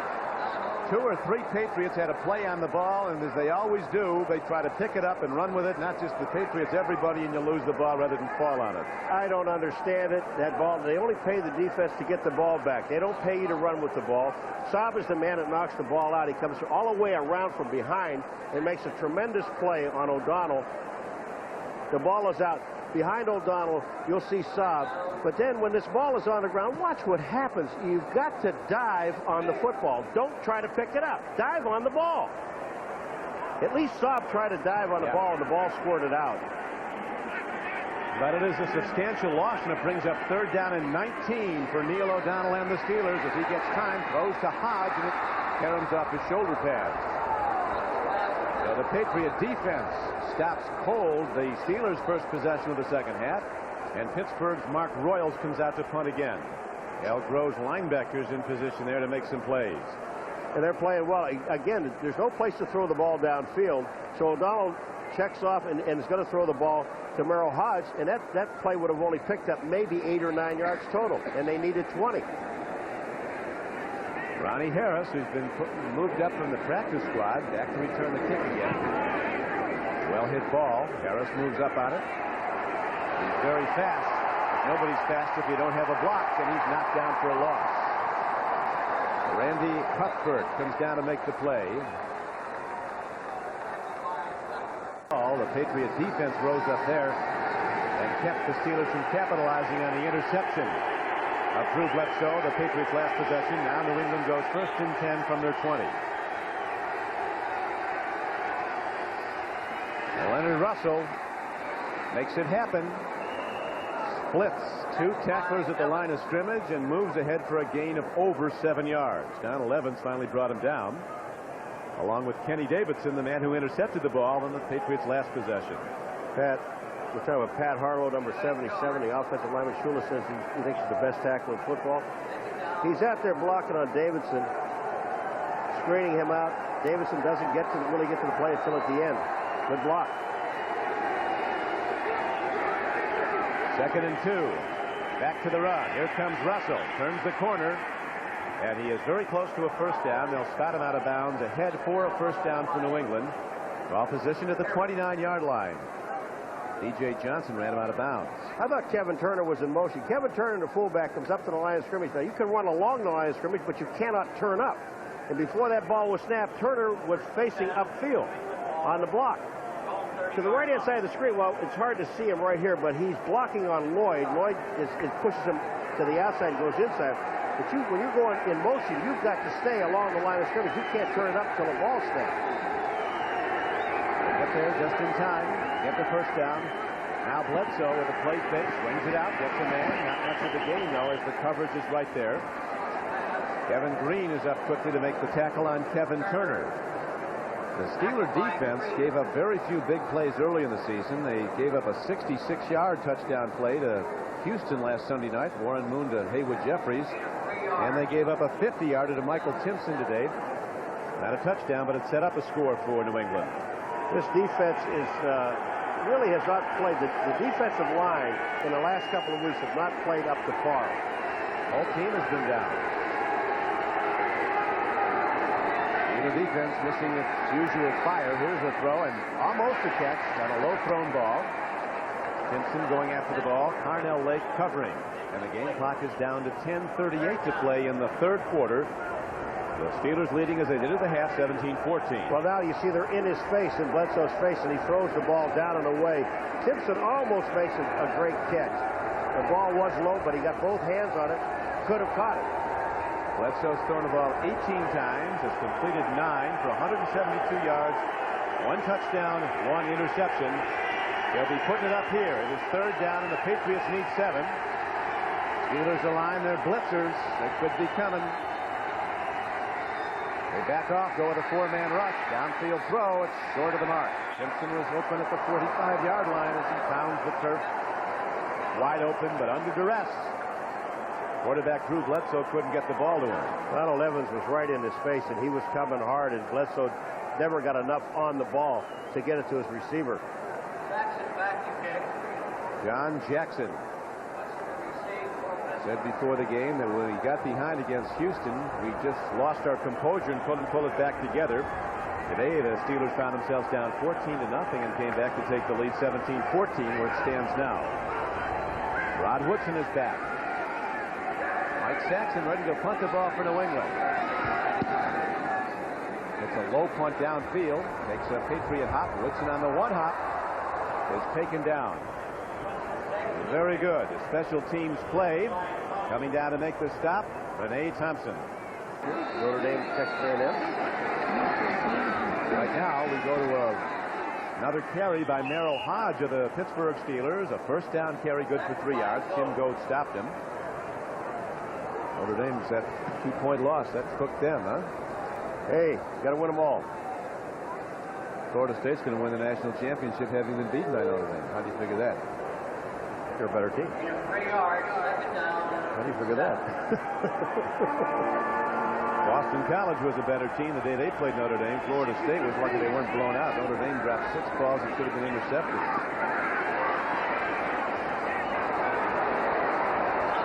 Merrill Hodge was the intended receiver. It's incomplete. That brings up third down and 7. Crick, I'm telling you, there's no place to throw the football. I'm talking about this secondary of the New England Patriots. They have played a great football game. You watch all of these guys down here, and you watch the areas that these people are in, and the linebackers will be dropping off back out this way, and there's absolutely no place to throw the football. When O'Donnell goes back to throw, look at every single, if you hold it right there, guys, everybody's covered. Here, and here. No place to go. Now O'Donnell might have changed off the play. A lot of confusion in the line. The lineman came up. The Patriots started coming with their rush on a 3rd down and 7 play that is diffused before it even begins with a penalty marker. Ball start prior to the snap, center. 5 yards, repeat 3rd down. Makes it a little tougher for the Steelers now. Instead of 3rd and 7, it'll be 3rd down and 12. Best center in football made a mistake. Roddy Dawson apparently came up before he snapped the ball and brought the rush with him. The offensive captain. 6 of these Steelers went to the Pro Bowl last January. Now they go with a flood formation. Wide receivers double to either side. They bring Graham in motion near side. He stays in the block and runs a delayed route, and he's going to get the ball. He's also going to get popped way short of the first down. Jeff Graham hit by Rod Smith. Eric Green hasn't done a whole lot. Eric Green hasn't been open. He can't get open, and they're covering him. I mean, he told us he's the best tight end in football, and the best tight end in football should be open. You hear that from somebody every week, though. Yeah, everybody we talk to, the best tight end in football. Johnny Mitchell, he's the best tight end in football for the Jets. These guys are so big, you don't want to disagree with him, right? No, sir, not at all. Ball is punted by Royals downfield. Johnny Harris holding onto the ball and weaving ahead for about 3 yards. And the Patriots will now take over. A gusting wind blowing through Three Rivers Stadium. Temperature dropping, could be in the high 30s at this point. Coming up next on most of these NBC stations, it's Game 2 of our NFL doubleheader. Most of you will see the Denver Broncos go against the San Diego Chargers in an AFC West matchup. Some of you will see the Kansas City Chiefs go against the Seahawks at Seattle. Check your local listings for the game in your area. Old Glory straight out, not like it was at Foxborough last week. The gale force winds were hitting the register about 70 mph. Bledsoe dropping the throw, but there's a marker down before the snap of the ball. Pat Harlow is moving. You know, every time we talk about a guy, how good they are, or how good someone says prior they to the are. snap, 77 offense. 5 yards, repeat 1st Best down. tackle football. We had the best center just screw up on one end. He got the best tackle that did it on this end. First down. Once you're set, you can't move in the offensive line. The worst of times continuing for the Patriots, a 1-10 record, 6 straight defeats. And every week the Patriots come close to victory, only to have it denied. They have a long way to go in this one. down by just 3 points after leading by 14. We have 8:26 to play in the third quarter. I think they want some more time either on the clock or taken off the clock. Ron Blum's going to make sure it's correct as Please the set the Packers is game now edged clock. closer to the Bears. It's 17-10 Chicago. 8:47, is that what he said? 57. 47. 27. We could do it like at the Hula Bowl. They have to get off at a certain time, so you leave with about 5 minutes to go on before 4 o'clock when you have to be off. 6 minutes to play, you come back, and there's a minute 30 to play. And then, after an incomplete pass, the clock keeps running, you get off right on time. Most amazing. It doesn't happen here, though. On 1st and 15, a throw by Bledsoe and a big play by Vincent Brisby. As he goes up, takes the shot, comes down with the ball. D.J. Johnson popped him, but sure-handed Vincent Brisby comes up with a first down catch. Now there's going to be short of the first down. It'll bring up 2nd down and about 3. That was on a 1st and 15 play. Yeah, Brisby, this ball is thrown right where it has to be thrown, up in the air. Brisby catches it, and then D.J. Johnson knocks him down.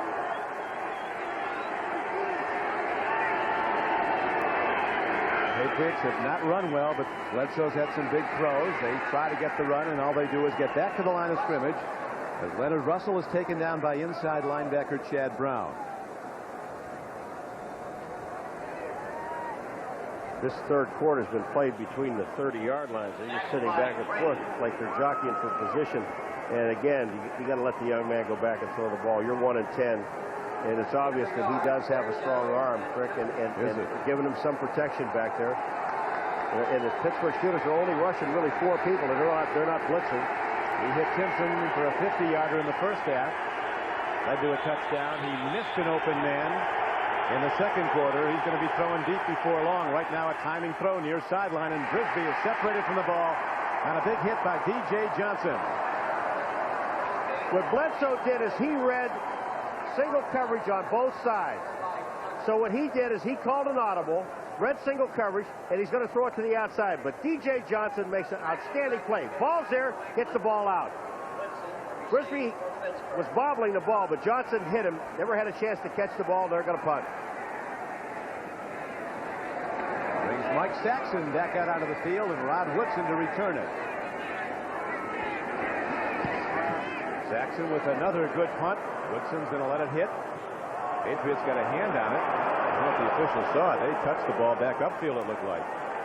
Did they? I know Woodson got out of the way. I don't know if the Patriots got it or not, but Woodson did. We'll look when we get back. Okay. 1st and 10 Pittsburgh ball. Steelers get the ball, but they had the long field to go. Stadium down quickly with Paul McGuire. It's clear that if the Steelers are to hold off the New England Patriots, they're going to have to stop Drew Bledsoe. He's been the whole offense, 148 yards passing. And they're doing a fine job in this second half, but in what they have to do, the Steelers now, they've got to get the ball down. So Donald's looking to do that. He swings it out. Catches it. Oh, that's not downfield at all. It's a loss of about 3 yards. See, downfield is beyond the line of scrimmage. It usually works that way. Thank you. I'm just trying to help these guys out. You know, O'Donnell, you got to go like up and down, north and south. So the Steelers with a 3-point lead, now huddling in their end zone with 7:09 to play in the third quarter.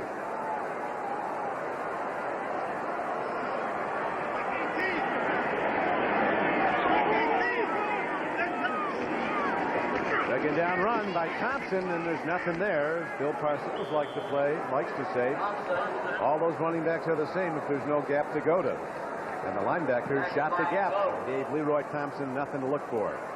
And again, the Pittsburgh Steelers really have not done anything to get the New England Patriots out of that 7-man front that they have.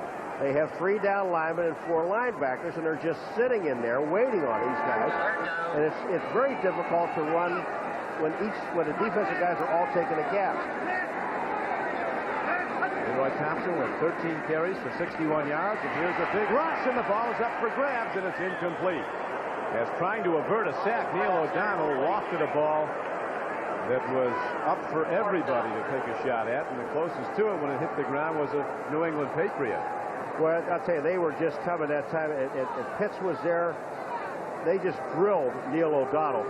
I mean, he's looking. This comes from his backside. Watch this. He's looking, and there is the hit. That was Brent Williams, number 96, that gets in and makes the play. From the end zone, the ball is punted by Mark Royal. With well hit downfield, Ronnie Harris will run it back, go from his 43. Across midfield, Harris is inside and down to the 40-yard line of the Steelers. And that's where the Patriots will go on offense. First down and 10 with 6:05 to play in the third quarter. Drew Bledsoe ready to come out after a 51-yard punt by Royals and a 15-yard return by Harris of the Patriots. First and 10, New England ball. I mean, the Pittsburgh Steelers offense, they're just letting the Patriots get back into this ball game. They're only down by 3, and the Patriots have not been able to move the ball. Now, you're on this side of the 50. They know that they've been throwing the football. They're going with... He's going to go deep soon here, Paul. Oh, he has to. He's going to let it go all the way very soon. Drew Bledsoe taking the drop, looking deep, over the middle. And he throws to Timpson, and the coverage was excellent. Levon Kirkland was on the defense, as was Chad Brown. The Pittsburgh greatness of the 70s was built on a couple of drafts. They finished with terrible records 2 straight years, but they got Joe Green and Terry Bradshaw. Bradshaw couldn't get arrested really for the first 3 years, then quarterback 4 Super Bowl winners. Bledsoe looks like a star in his first year. This guy gets time to throw. It's going to happen. There's a pitch and a catch. Ben Coates, first down connection. As again, Bledsoe snaps off that fastball, that tight spiral, right between 2 defenders for a 14-yard gain. Boy, does he get this thing there in a hurry. When he has time to throw, he being Bledsoe, watch him. He's looking at Coates, the tight end. He's got him all the way. There's just no chance for the linebackers to get there. Coates picks up the first down.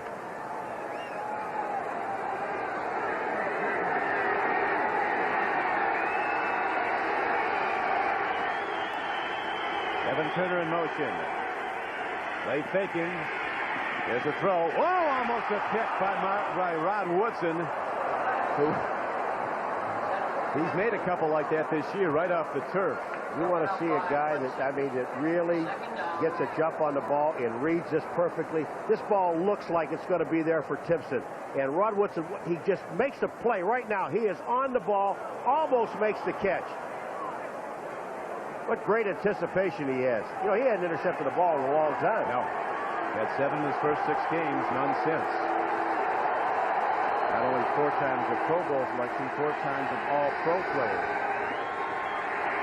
Second and 10, and Leonard Russell finds a wave of black and yellow to take him down for no gain. So now Bledsoe is forced to throw on 3rd down and 11. A couple of things that happen when you're throwing the football.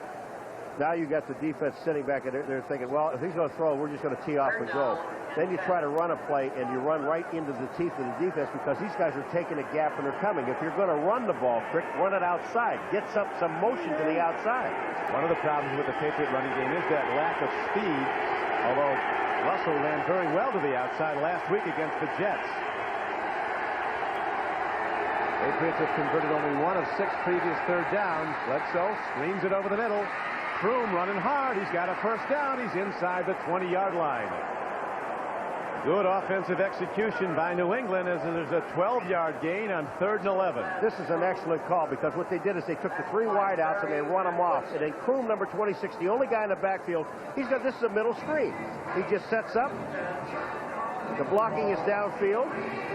He gets a good block downfield by Mike Arthur, the center, and they pick up the first down. Of course, Mike Arthur was also be on the line of scrimmage. Doesn't count it. Illegal only if you're caught. Right, right.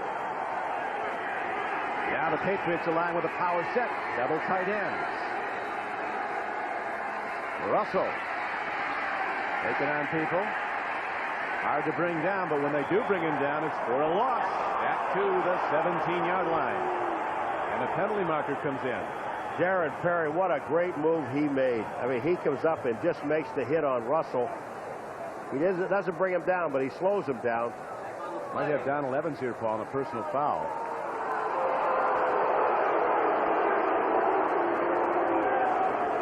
Be a first down for New England. Got to control your emotions. We talked to Donald yesterday. Personal foul, unnecessary roughness, 66 defense, half the distance to the goal, first down. Donald Evans is the guy with his game face on Saturday. He's ready to play all weekend. All right, let's take a look at 66. Here he comes in. Pittsburgh 9-yard. Well, he's stumbling and falling, but he puts his shoulder in to Russell on the ground. Here it is. Maybe we can get a better look at it here. Well, if that's a personal foul call on defense, it's a first down. They don't have it marked. Officials are now conferring.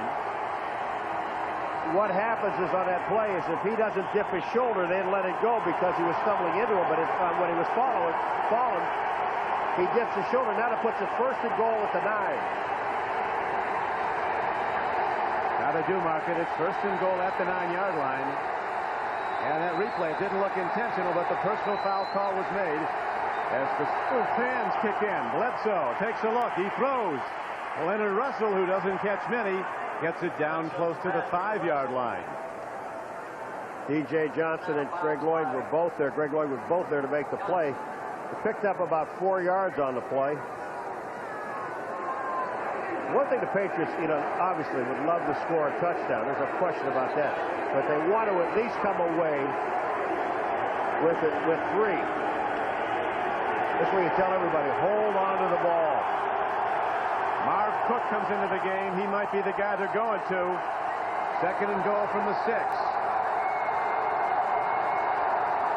Bledsoe stands in, takes a look, fires to the end zone. The ball is tipped away.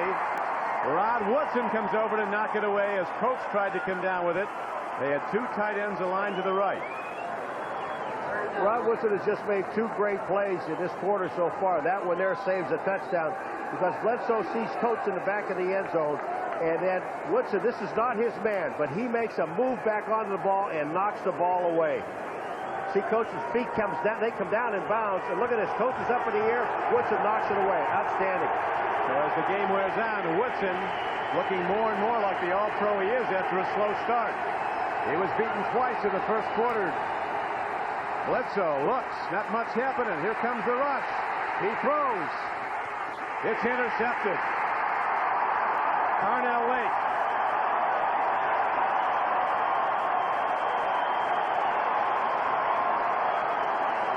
Crick, this is total inexperience. I mean, you got third down and no place to go. You don't throw the ball back across the field into all of the defense. And Lake was there. We're watching Parcells during this play. And this will speak for itself.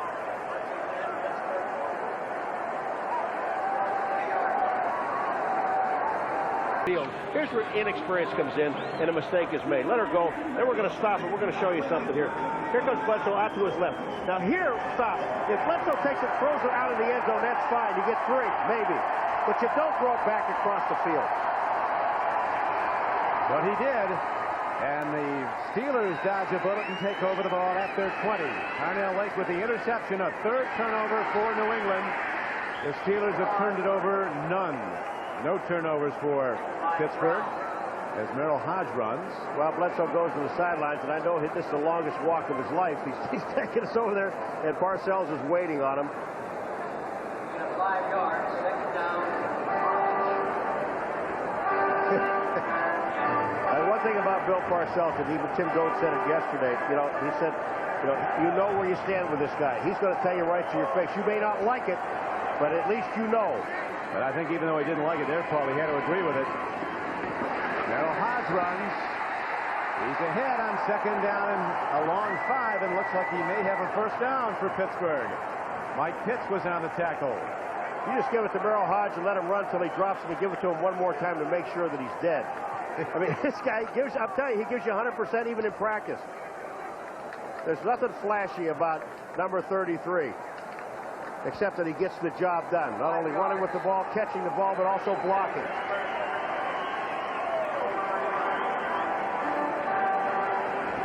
New England, a young team with 32 players on the squad that were not with the Patriots a year ago. Defense has played a good game for New England. They have to come up with plays now. They need a turnover, and there's the experience factor as Neil O'Donnell finds time running out. He unloads to the bench of the Patriots, just throwing it away. But there's a penalty marker down, and the Patriots are signaling it's a holding call against Pittsburgh. You know, when you ask about Eric Green earlier in the game, Crick, and what's happened to him and why they don't throw the ball to him, well, first of all, you got to stay on your feet. And you got to stay on when you're coming downfield. And I'm going to show you something here. Hold on just a second, boys and girls. This guy right here on the end of the line is number 86 is Green. Watch what happens when he comes off the line of scrimmage. Here comes Green. Here comes Green. 10 yards. He's down 35. Tough time to get up. And he's covered. There was a holding call anyway, so it wouldn't have made any difference. Adrian Cooper's called for an illegal block, and Adrian's coming over to hear about that as he's taken out of the game. And that brings up first down and 20 now. Steelers awful tough to beat here at Three Rivers. They've won 14 of their last 16 home games here. O'Donnell looks. He's in trouble. Somehow eludes a sack. And finally he goes down back at the 10-yard line. He had Dwight Stone wide open and didn't throw him the football. And I know he saw him. And it's got to be his arm. Oh. I don't believe he can get it there. I'm telling you, I don't think he can get the ball there. Because Stone went across the middle. He was wide open for about 15 yards. In the middle of the field, you'll see number 20 come into the picture. Right here. And he's looking at him. See Stone up at the top? He's open, Crick, and he never throws the ball to him. I got to believe that arm is bothering him a lot more than he's saying. 6 sacks given up by the Steelers on Sunday night. The Oilers 3 today so far to the Patriots. Hodge turns wide. And Rod Smith comes up to shut down the run. One thing about the Pittsburgh Steelers fans, they'll let you know how they feel. They're like Parcells. They don't hold anything back. They booed the first quarter. Then the second quarter, the Steelers came back and they cheered like crazy. Now, they're in the third quarter. I guess 1 and 3 are the booing quarters, 2 and 4 are the ones they cheer. The Atlanta Falcons giving the Steelers some help right now as they are beating division leader Houston 14-6 in the third quarter at the Astrodome. We'll be back after these messages from your local station. That's the end of 3 quarters.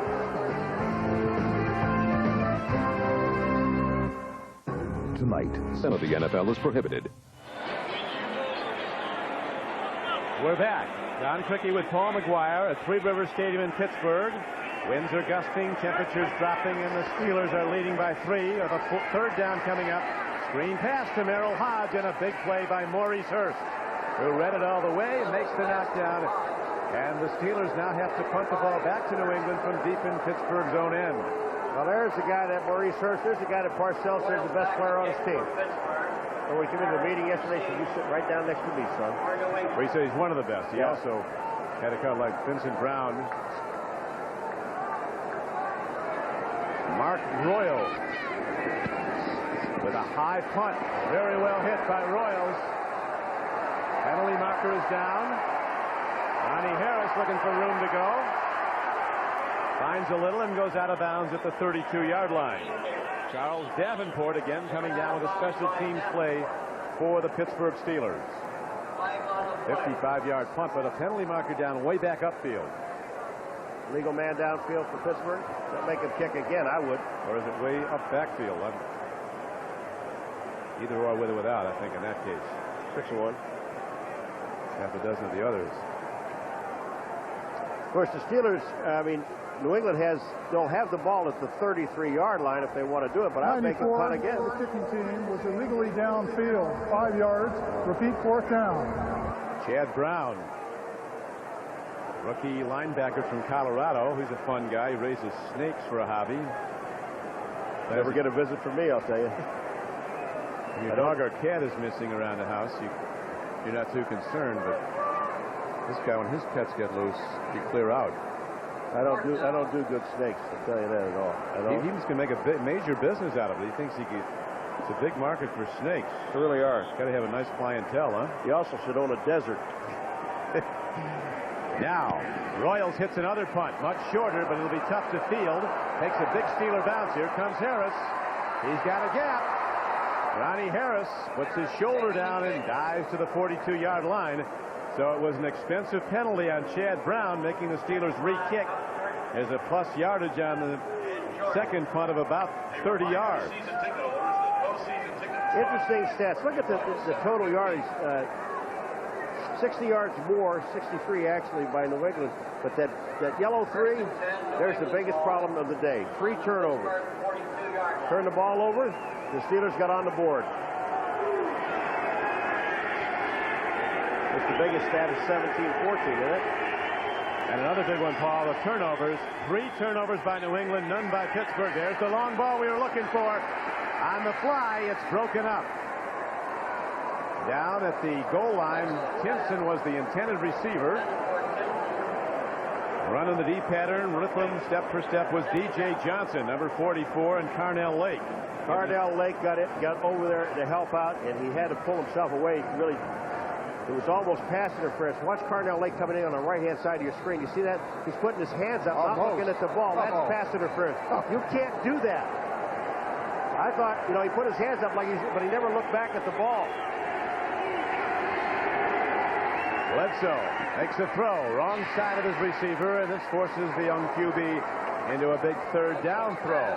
3rd down and 10 coming up early in the 4th quarter. Rick, this is all timing stuff, and he's learning, and all these things are new to him. He's seeing different things happening. This ball, if it was thrown out in front, might have been caught, but it was thrown behind with really no chance to catch the ball, and that was one-on-one coverage by Rod Woodson. Steelers front 4 digging in. They'll be coming hard on 3rd down and 10. Bledsoe stands in, takes a look. Timpson has the ball tipped away. And then almost intercepted, and there's ruled an interception on the tip ball.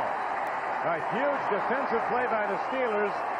It looked like the man who came up with it was Gary Jones, number 25, a 4th turnover. I can't believe this ball. I mean, we got to see this from the ground. This ball was absolutely, first of all, D.J. Johnson is the guy that makes the play. He knocks the ball away. It looks like it's open. The ball goes up in the air. All right. Here's Gary Jones. Look at this. The ball comes down. Does it hit the ground? Yes. That's not an interception. I'm sorry, folks.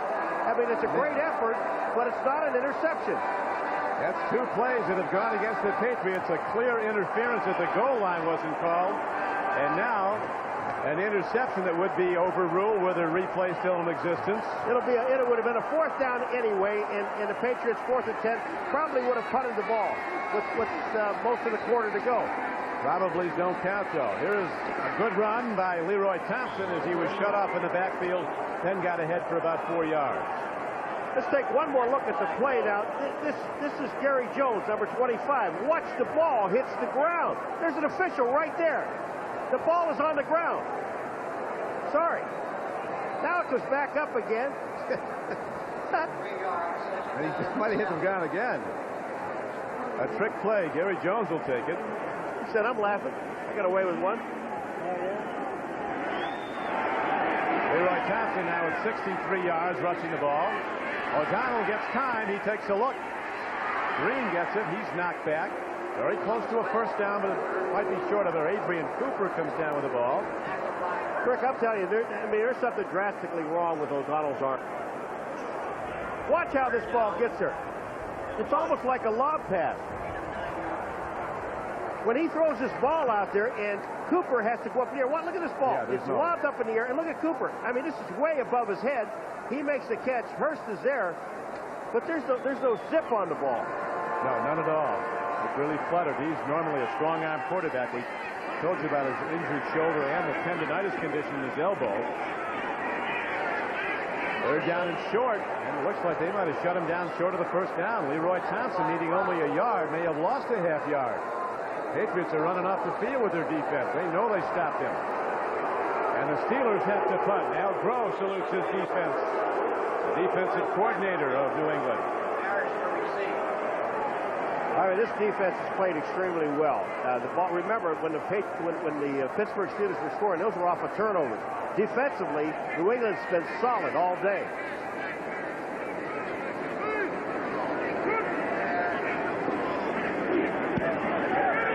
hits a knuckleball. Ronnie Harris comes up on it. Another good return as he's across the 40 to the 42-yard line. A return of about 12. In the game at Three Rivers Stadium, the Pittsburgh Steelers a decided favorite. Down 14-0 in the first quarter. Came back to take a 17-14 lead just before the half. There's been no scoring now through the third quarter and into the fourth. Bledsoe stands in. They're going to get him. He gets the ball away. It's ruled incomplete. Donald Evans comes in to make the play. Obviously, there's no more in the grasp, huh? Wasn't a net. No, Evans comes in and he makes, well, the defensive line really caves in on Bledsoe here. But Evans is there from the backside. He had help from Lloyd. Defense is inspired.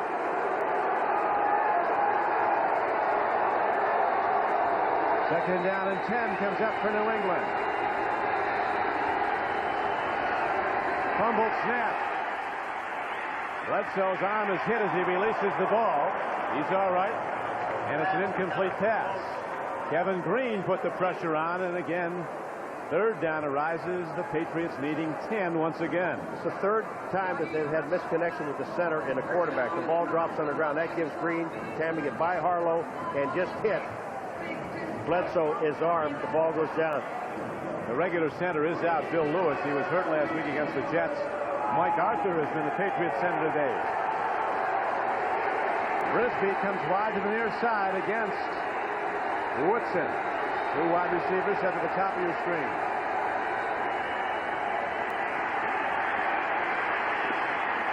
Bledsoe takes a look. Goes downfield. Ball was caught but out of bounds. And a penalty marker's down. Bledsoe was hit out of bounds. Kenny Davidson. Yeah, first down Patriots. Personal foul. Talking about you're getting the ball back.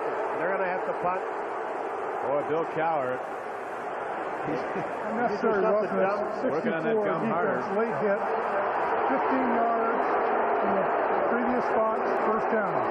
Now, I want to see something because in defense of the defensive lineman, I mean, when a quarterback is center, he's not even trying to get out of bounds. He's waiting for someone to get over. Now, here comes Davidson. Does he have a chance to stop? 1, 2, 3. He has a chance to slow up. He has a chance to pull it off, and he didn't. And that's a judgment call by the official. And that's a 15-yard penalty and a first down. But in truth, the Steelers have no complaints after those earlier calls. The interference call that wasn't called. The interception that appeared to hit the ground on replay. So the Patriots, beneficiaries of penalty yardage drive on. Leonard Russell finds the yards coming tougher and tougher, and those big, tough Steelers are hunting the ball, looking to knock it free. Second half possessions for the New England Patriots. An INT, an interception, punt, two more interceptions. Remember, the last two games, the Pittsburgh Steelers only had one interception. And here they are with 3 of them. And a Steeler is down. So he's attended to. There's a break in the action with Pittsburgh in the lead by 3. If you're really into inadvertently when he was going to make a tackle. Number 64 is Kenny Davidson. And Johnson is down on the ground. And here comes Davidson to right of the screen. And he looks like he kneed him in the head as he went by. Here, maybe a better look at it. Take a look at it from here. 64. He lands right on his head.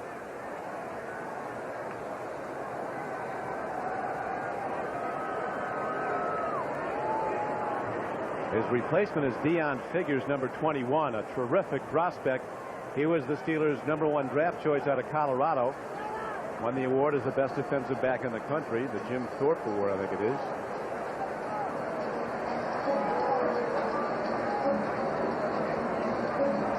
Doubleheader day on NBC Sports. Denver and San Diego is the game most of you will see. Some of you will see the Chiefs with Joe Montana back pulling the trigger. Going against the Seahawks in Seattle. Quarterbacked by a man who idolized Joe Montana his whole life. Another Notre Dame product, Rick Meyer. Check your local listings for the game in your area on this doubleheader day on NBC Sports. As DJ Johnson one of two good corners. He doesn't get the acclaim the All-Pro Rod Woodson does, but Johnson's a top player. And apparently still dazed by that shot he took on the head, but good to see him sitting up. Apparently he's okay. They're moving his neck, and you don't want to remove the helmet.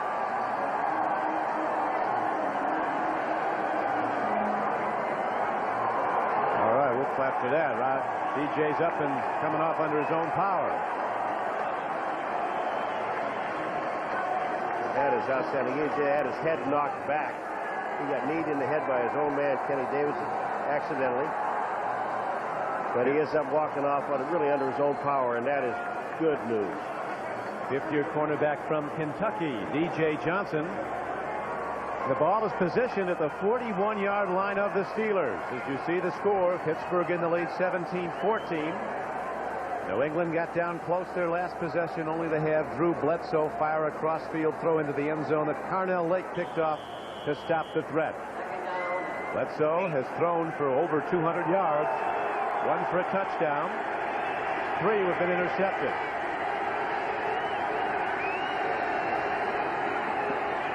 Bledsoe stands in again and throws it away. Not by a lot, but he did throw it away with no one to go to. You know, he was going to go to Timpson, and they were going right to work on Figures out on the outside. And Deion Figures just played it perfectly. He was already deep. He even makes a break on the ball. Bledsoe actually throws this ball away. Bledsoe looks. Here's Timpson, but look at Figures. He's right on him. He's got perfect coverage. Turns around. The ball is thrown out of bounds away. A smart thing to do. I wish he would have done that in the end zone down there. That had a tie game. And the 10-minute ticker. The Buffalo Bills extending their lead over the Raiders now to 24-16. Buffalo, another of the 8-3 teams. Bledsoe lets her rip. He comes in high, and it's picked off. Gary Jones has it. A 4th interception, a 5th turnover by the Patriots. Well, this is almost like a punt. Gary Jones. I saw the first one, and I looked at this one. I don't know whether he trapped this one or not either. Here we go. Let's take another look at it. Here comes the ball, overthrown. Jones is down. Where's the ball? Where's the ball? The ball's on the ground. This was a little closer. That right hand looked like it got underneath it. The official is right there. Great second look. Our producer today for NBC Sports is John McGinnis.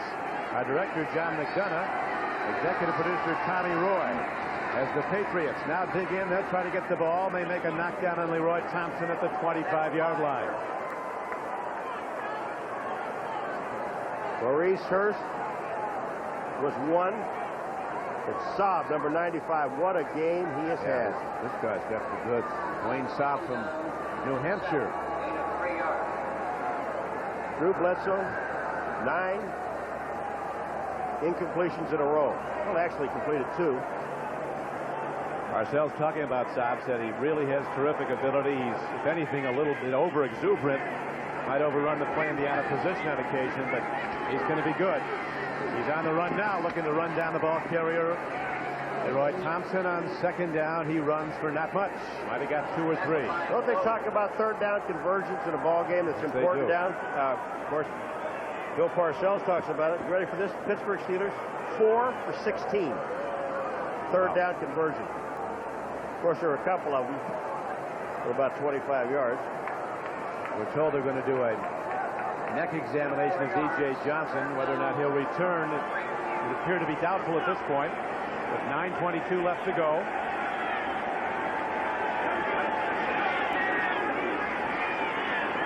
Whoa, almost a pickoff. Good play by the intended receiver, Ernie Mills. He really popped the guy that was in position to intercept, Corwin Brown. And Harlan Barnett just twisted his ankle in the middle of the field trying to cover Eric Green. But that ball was thrown into double coverage. Lucky this one's not picked off. I'll tell you, I just really have to believe that there's something drastically wrong with his arm, because this ball has nothing on it. Mark Royals hits a punt well downfield from the 20. Ronnie Harris breaks it and gets it out to the 35-yard line. A 50-yard punt, but Harris weaves his way for a 12-yard return. When we come back, the Patriots start again. Yeah, everybody thinks they know Troy Aikman. I've gone in front of Atlanta, 20-14 on a touchdown return of a fumble by Ray Childress, and the schedule for the Pittsburgh Steelers. Well, it looks like it's in favor of neither one of them. You got to win them all. I'm going to tell you, you have to win them all. Win the division. Leonard Russell runs the ball out to the 41-yard line. Scanina, however, this guy was drafted in the 7th round out of Purdue. All he did was make plays. He started 4 years for the Boilermakers. Jeff Scanina, number 90 for the Steelers. He's come in and played terrific football as a rookie. Steelers have had a great history of getting guys in the middle to late rounds who turned out to be tremendous players. And you attribute that to the scouting department. Oh, yeah.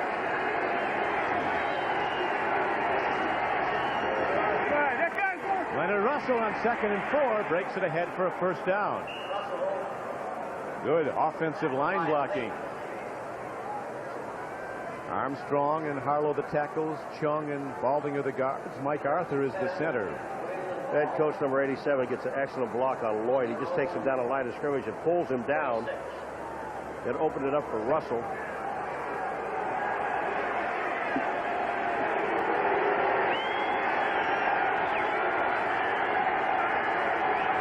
Bledsoe victimized with 4 interceptions. Downfield throw. There's a 5th.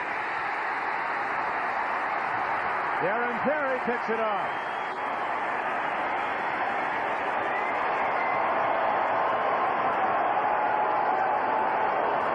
If losing is a learning experience, then Drew Bledsoe's getting some hard education today. He really is, and I think he was trying to throw the ball to Brisby. It wasn't even close to the ball. Now, you know, in a situation like that, you don't know whether the receiver ran the wrong route or the quarterback didn't read the defense. They're trying to give him some consolation. When you take a look at where this ball ends up, it ends up in the middle of the field. Look where he's throwing this ball. Now, it's not to the tight end, Coates, coming across there. No, it's Darren Perry. That's thrown to Perry, yeah, but you see Brisby down at number 82? I think he was supposed to come across the middle to run a post route, and he didn't go. He will be a great player, but not yet. Drew Bledsoe. Now the Steelers looking to run some clock. Leroy Thompson stays in bounds. Game clock down to 7:28 to play. Tackled by Corwin Brown.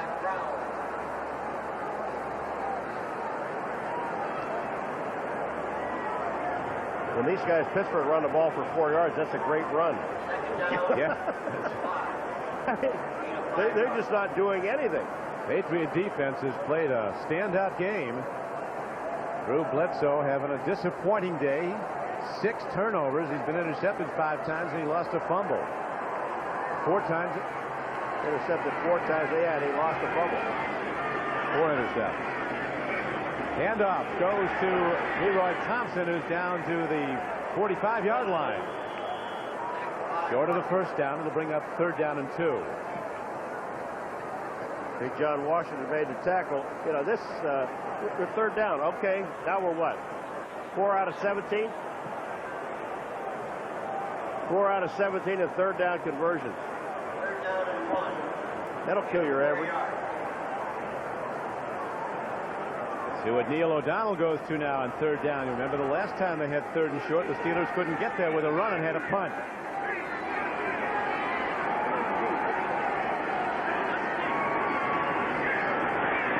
This time, Leroy Thompson gets low and gets in and gets ahead for the first down. Last week, Neil O'Donnell, we talked about his troubled arm.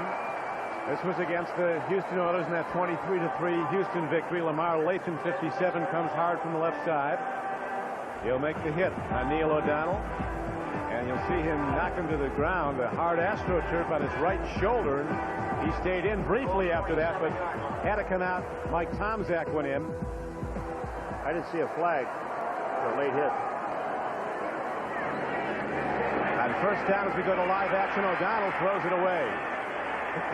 They were trying to run a screen out here. Now we got some guys fighting. Number 77 is Hasselrig. He's an NCAA wrestling champion. He might be the favorite in any fight. Well, he was on Mr. Saab, number 95, and they were banging each other around. I don't know whether this is a double penalty and don't throw it. He's out of the pocket. There is no intentional grounding on the play. Well, we knew there wasn't intentional grounding. The problem is they were trying to get Leroy Thompson out into the screen, and he never got out. He got caught up in the middle, never got out in the screen, and that's what O'Donnell was looking for, couldn't find him. When the screen sets up, you can't get tied up inside.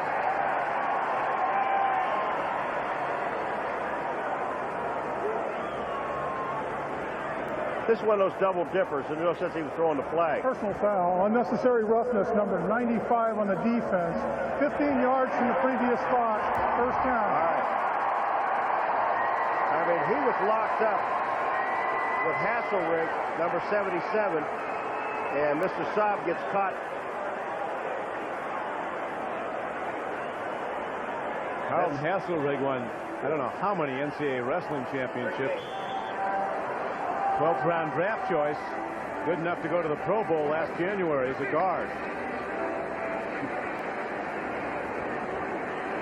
Powerful man, and that penalty call against Saab sets the Patriots back and gives the Steelers a first down.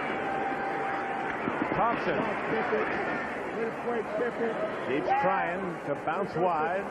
Time and again the Patriot defenders knock him down with little gain. That was tackle barrage led by Vincent Brown, lead hitter.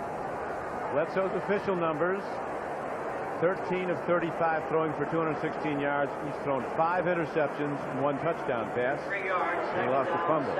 Well, you know what? When I look at this Pittsburgh offense, you got to get Foster back or get a quarterback that can throw the ball over 15 yards. Because with that, you're not going to do much with this offense.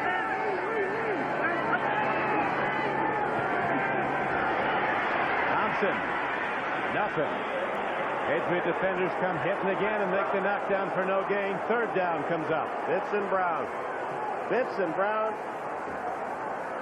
I mean, he just comes and comes and comes. Saab is on the outside, and he's holding things up, number 95. And watch 59 go inside and make the play on Thompson. I'm telling you, you got all these guys. You got 7 guys up on the line of scrimmage. It's impossible to run with or without Foster. Pittsburgh has converted only 5 of 18 third down tries, Paul. So it's significant and testimony to the defense played by the Patriots today. O'Donnell throws, and again he can't find the mark. Can't find the mark. He's lucky he kept it in the ballpark. I mean, he missed Graham by a good 10 yards. Mark Royals comes back out to punch for the Steelers as the game clock's now down to 3:56 to play.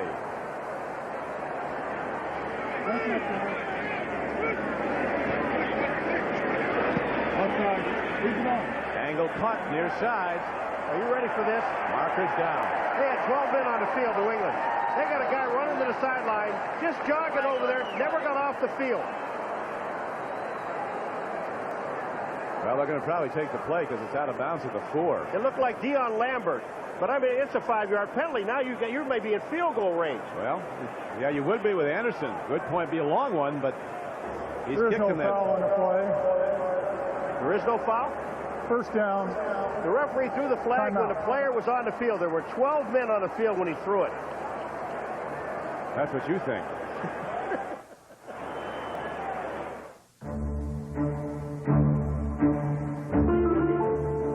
With Paul McGuire, this is Don Crickey back at Three Rivers Stadium in Pittsburgh. 3:47 to play in the game. The Patriots needing a field goal to tie it.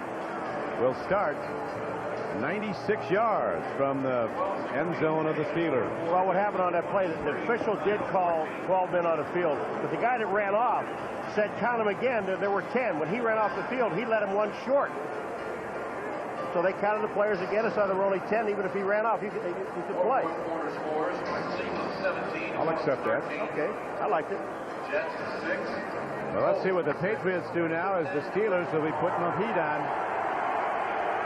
They're assisting what he's missed.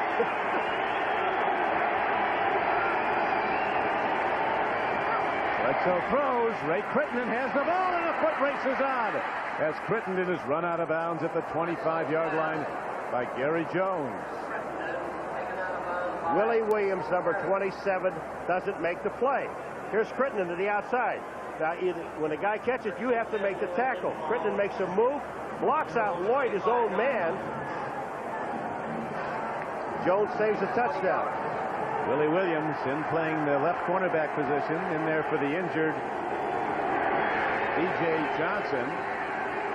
Bledsoe throws again. He threads one in on the run and all the way out to the 38-yard line. For a 14-yard gain on the play is Ben Coates. I think that ball stuck in his arm. I mean, when you see Bledsoe throw this ball to Coates, watch it, between two defenders, and he hits him. Bang! Ooh. Right in the shoulder pad, holds on. Woodson holds on and saves another 10 yards.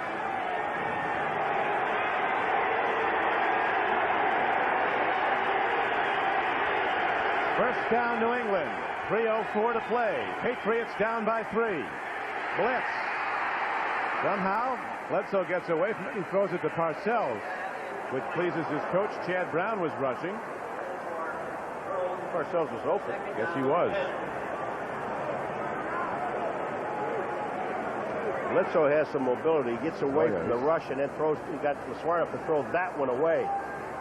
He's going to be a great, great player, Bledsoe. I don't think he will throw the ball ever again cross field in the end zone. Oh, we heard Bill Parcells. We met with him talking to Maurice Hurst about there'll be no more block tackles or rolling tackles. He wants arm tackles, wrap them up and tackle them. Bledsoe lets it go long. Ooh, almost a 6th interception. Carnell Lake could not quite get there. So I think he threw that one away. I really not by much. No, he didn't throw it away by much because these guys are making a jump on the ball. So that time, that was Perry who was down at number 39, had a chance at it also. But I really think that Bledsoe was trying to throw the ball away. You're like at 250. Crick, the ball is, they both have all 3 timeouts. If they don't pick it up, they will punt here. 3rd down and 10. Bledsoe steps in, has an open man. Looks good. They're going to call it a catch off the turf. Crittenden with a diving reception for a 15-yard gain on 3rd and 10. Again, this time, Bledsoe has time. Crittenden's coming downfield. Willie Williams is on him. He lets him go to the inside. Crittenden goes down on the ground. Yeah. The officials are all there. They can see it. They're blocked out. It's a catch. Should be a catch after a couple of those interceptions. On 3rd and 10, a 15-yard gain. Oh, almost a pick by Willie Williams. He'd still be running if he got it. Ben Coates was the man they were looking at. There was a rush on. Bledsoe took a shot. Willie Williams has it, and Coates saves the touchdown because he reaches his arm out and just grabs the ball, grabs Willie Williams. Here it is. Watch Coates. See the ball there? Now watch him grab Willie Williams. Boom. Saves the touchdown. Patriots don't win many, but they keep people in the stands. They do make it interesting. They really do. Week after week. And they scored 14 points in a hurry, and they haven't even sniffed the goal line. While they were down there one time, they could have gotten a field goal out of it. Here's a throw. Broken up by Woodson. Another somewhat dangerous throw, going from the near hash to the far sideline. You know, when you look at Rod Woodson, though, and I watch him in games, he never gets tired. I mean, he runs kickoff returns, he runs punt returns back. He's playing in a nickel. He plays all the time on defense, and he's just there all the time. He might be football's highest paid defensive player. I think he is at $3.6 million a year. And that's okay. Yeah. Hey, he's earned it. He loves Pittsburgh, never wants to leave Pittsburgh. Just built a big new home here. Bledsoe from behind is caught on 3rd down.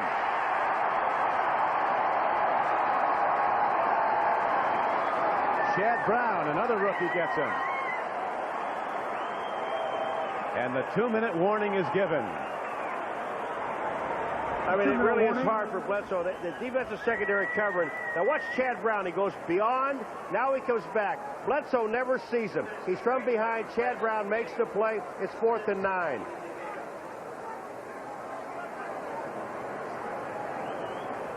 I wouldn't do that because Pittsburgh's not moving the ball at all offensively. You still have 3 timeouts. Kick the ball down to the end zone or whatever. If you give the ball to Pittsburgh here, then even if you hold them, they punt. They can get the ball to the other end zone or down inside the 10.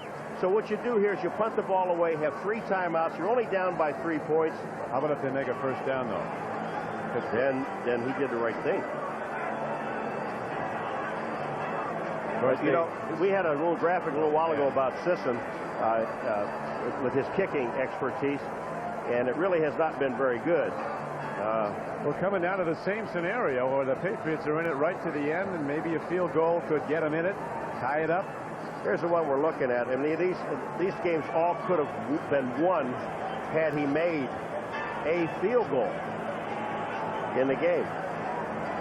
So many times throughout New England when it's come down to that could-be deciding field goal. Patriot fans Sisson's over there. Get the first down and a touchdown. Faces out of their eyes. They can't bear to watch. Hoping to hold back choking sob. Sisson's going to have a big day one day. Might be the day, but right now we have 4th down and 8. A long 8. Woodson on a blitz. They pick him up. Bledsoe throws. Timpson's open. First down New England to the 20-yard line on the play of the day for the Patriots. And again, you give this young man time. Every time that Bledsoe has had time to throw the ball, he has found an open man. And this time, he had all the time in the world. Look at how much time he's got back there. And you're right. They had blitzes on. They had Woodson coming in. And all of this time, they have 2 receivers out there, Frisbee and Timpson. Parcells' reaction? Finally found something he's happy about. Fred Hoagland is the offensive line coach of the Patriots, one of the best. Baldinger made a huge play. He spotted Woodson, hit his own man, then pulled off and picked up Woodson, who was coming on a blitz. Evans is offside again. And again, the same thing applies that applied in the first quarter. Once you could run unimpeded to the quarterback, they'll blow the whistle because you could knock him out forever. So when you go across the line of scrimmage, explain that one more time, and on the defense, if you don't touch anybody and you run unimpeded to the quarterback, they'll blow the whistle. Well, we'll see what's impeding the whole thing here now as we have consultation. Bill Cowher, he is waiting for his team to come out of it. As we pointed out at the outset, one of his best players, offensive tackle John Jackson, said our season turns on this game today. If we win it, we're back in it. If we lose it, I don't know where we are. As they defense number 66 was offside, unabated toward the quarterback. The play is shut down, 5 yards from the previous spot. Repeat first down. And please reset the clock to 1:53. Talk that over. Let me talk to you. Let me talk to somebody. I want to talk to somebody here just in a second. There's Evans. He's talking to Evans now. That's the 2nd time today. Don't ever let it happen again. Now get back in there and kill somebody.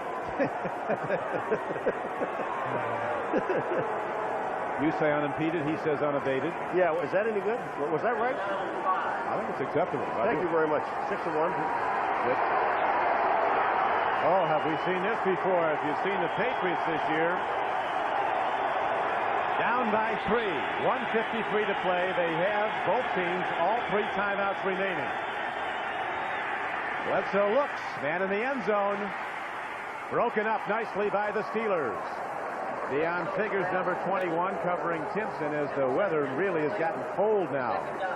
Yeah, but Crick, you know, when you look at this replay, there's only 2 guys, Frisbee and Timpson in the coverage, and Leonard Russell is a back coming out of the backfield. So you've got double coverage on everyone, and there's just no chance of getting the ball. The ball Figures is there. The play is made by Carnell Lake. But when you're only sending 2 wideouts out, you've got to get one of these tight ends involved in this.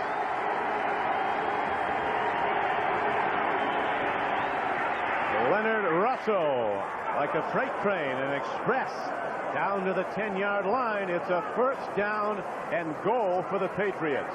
Now the clock is running. The Patriots have 3 timeouts. Every week. It's unbelievable.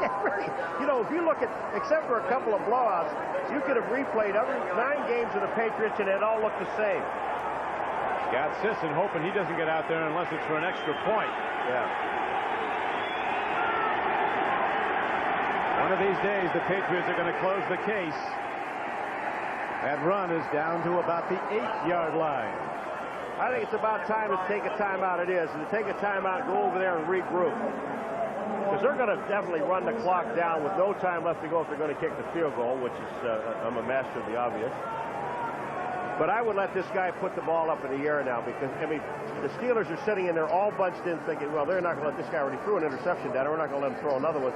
I would some kind of play action pass and look at Coates, the tight end, or a guy they have not even thrown the ball to today, Marv Cook. And we remind you a big set. Jets lost to Indy 9-6. It's over. Wow.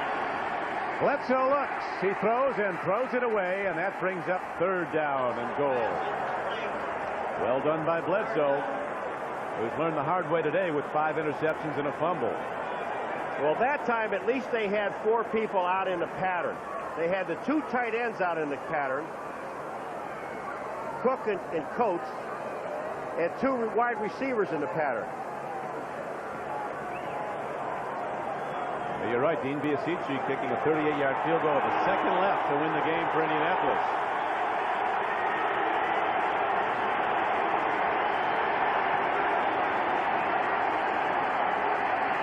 Bledsoe over the middle. It's caught. Down to the goal line, and Leonard Russell is not in.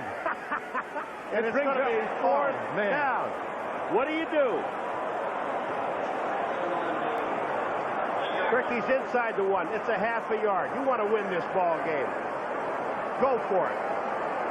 You want to win this ball game. Letting them run the clock down. They're just going to run the one more play, obviously.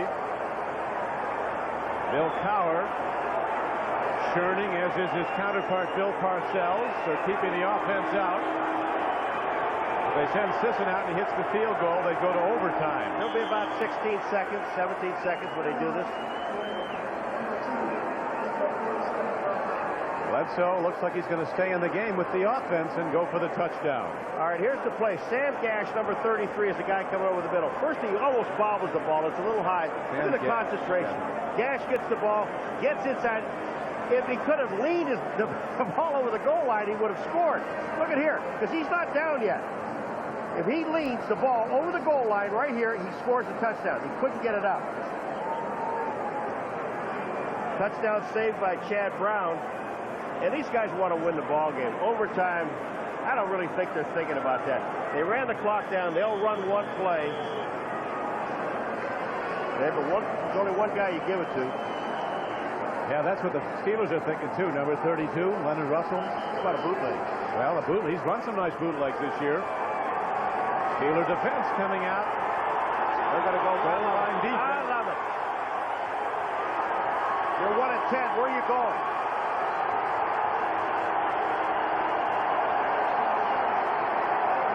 .17 seconds to play. The Patriots with 4th down and goal from less than a yard away. They'll win it or lose it on this play. They win it. Over the top. Bledsoe still haven't signaled. They haven't signaled. It looked like he got in, but no official signal. Now this is all on the officials. It looked like Bledsoe got a yard over the top. We'll watch again on replays. The officials rule against the Patriots and for the Steelers.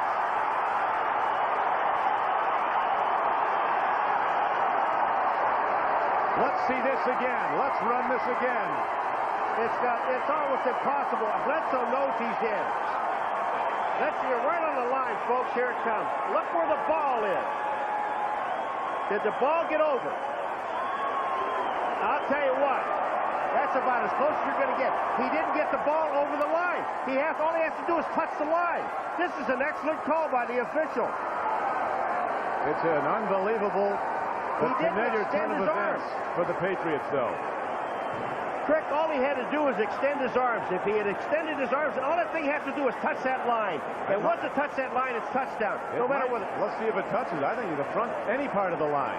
Any part of it. Well, look where the ball is. Now, see where it is here? The ball comes down. The ball is knocked back. He never gets to the line. Kirkland, number 99, up in the air, knocks the ball straight down. He does not score. Well, that's the official ruling, and the Steelers, in a game they felt they had to win, come away the victors, 17-14. We'll be back after this.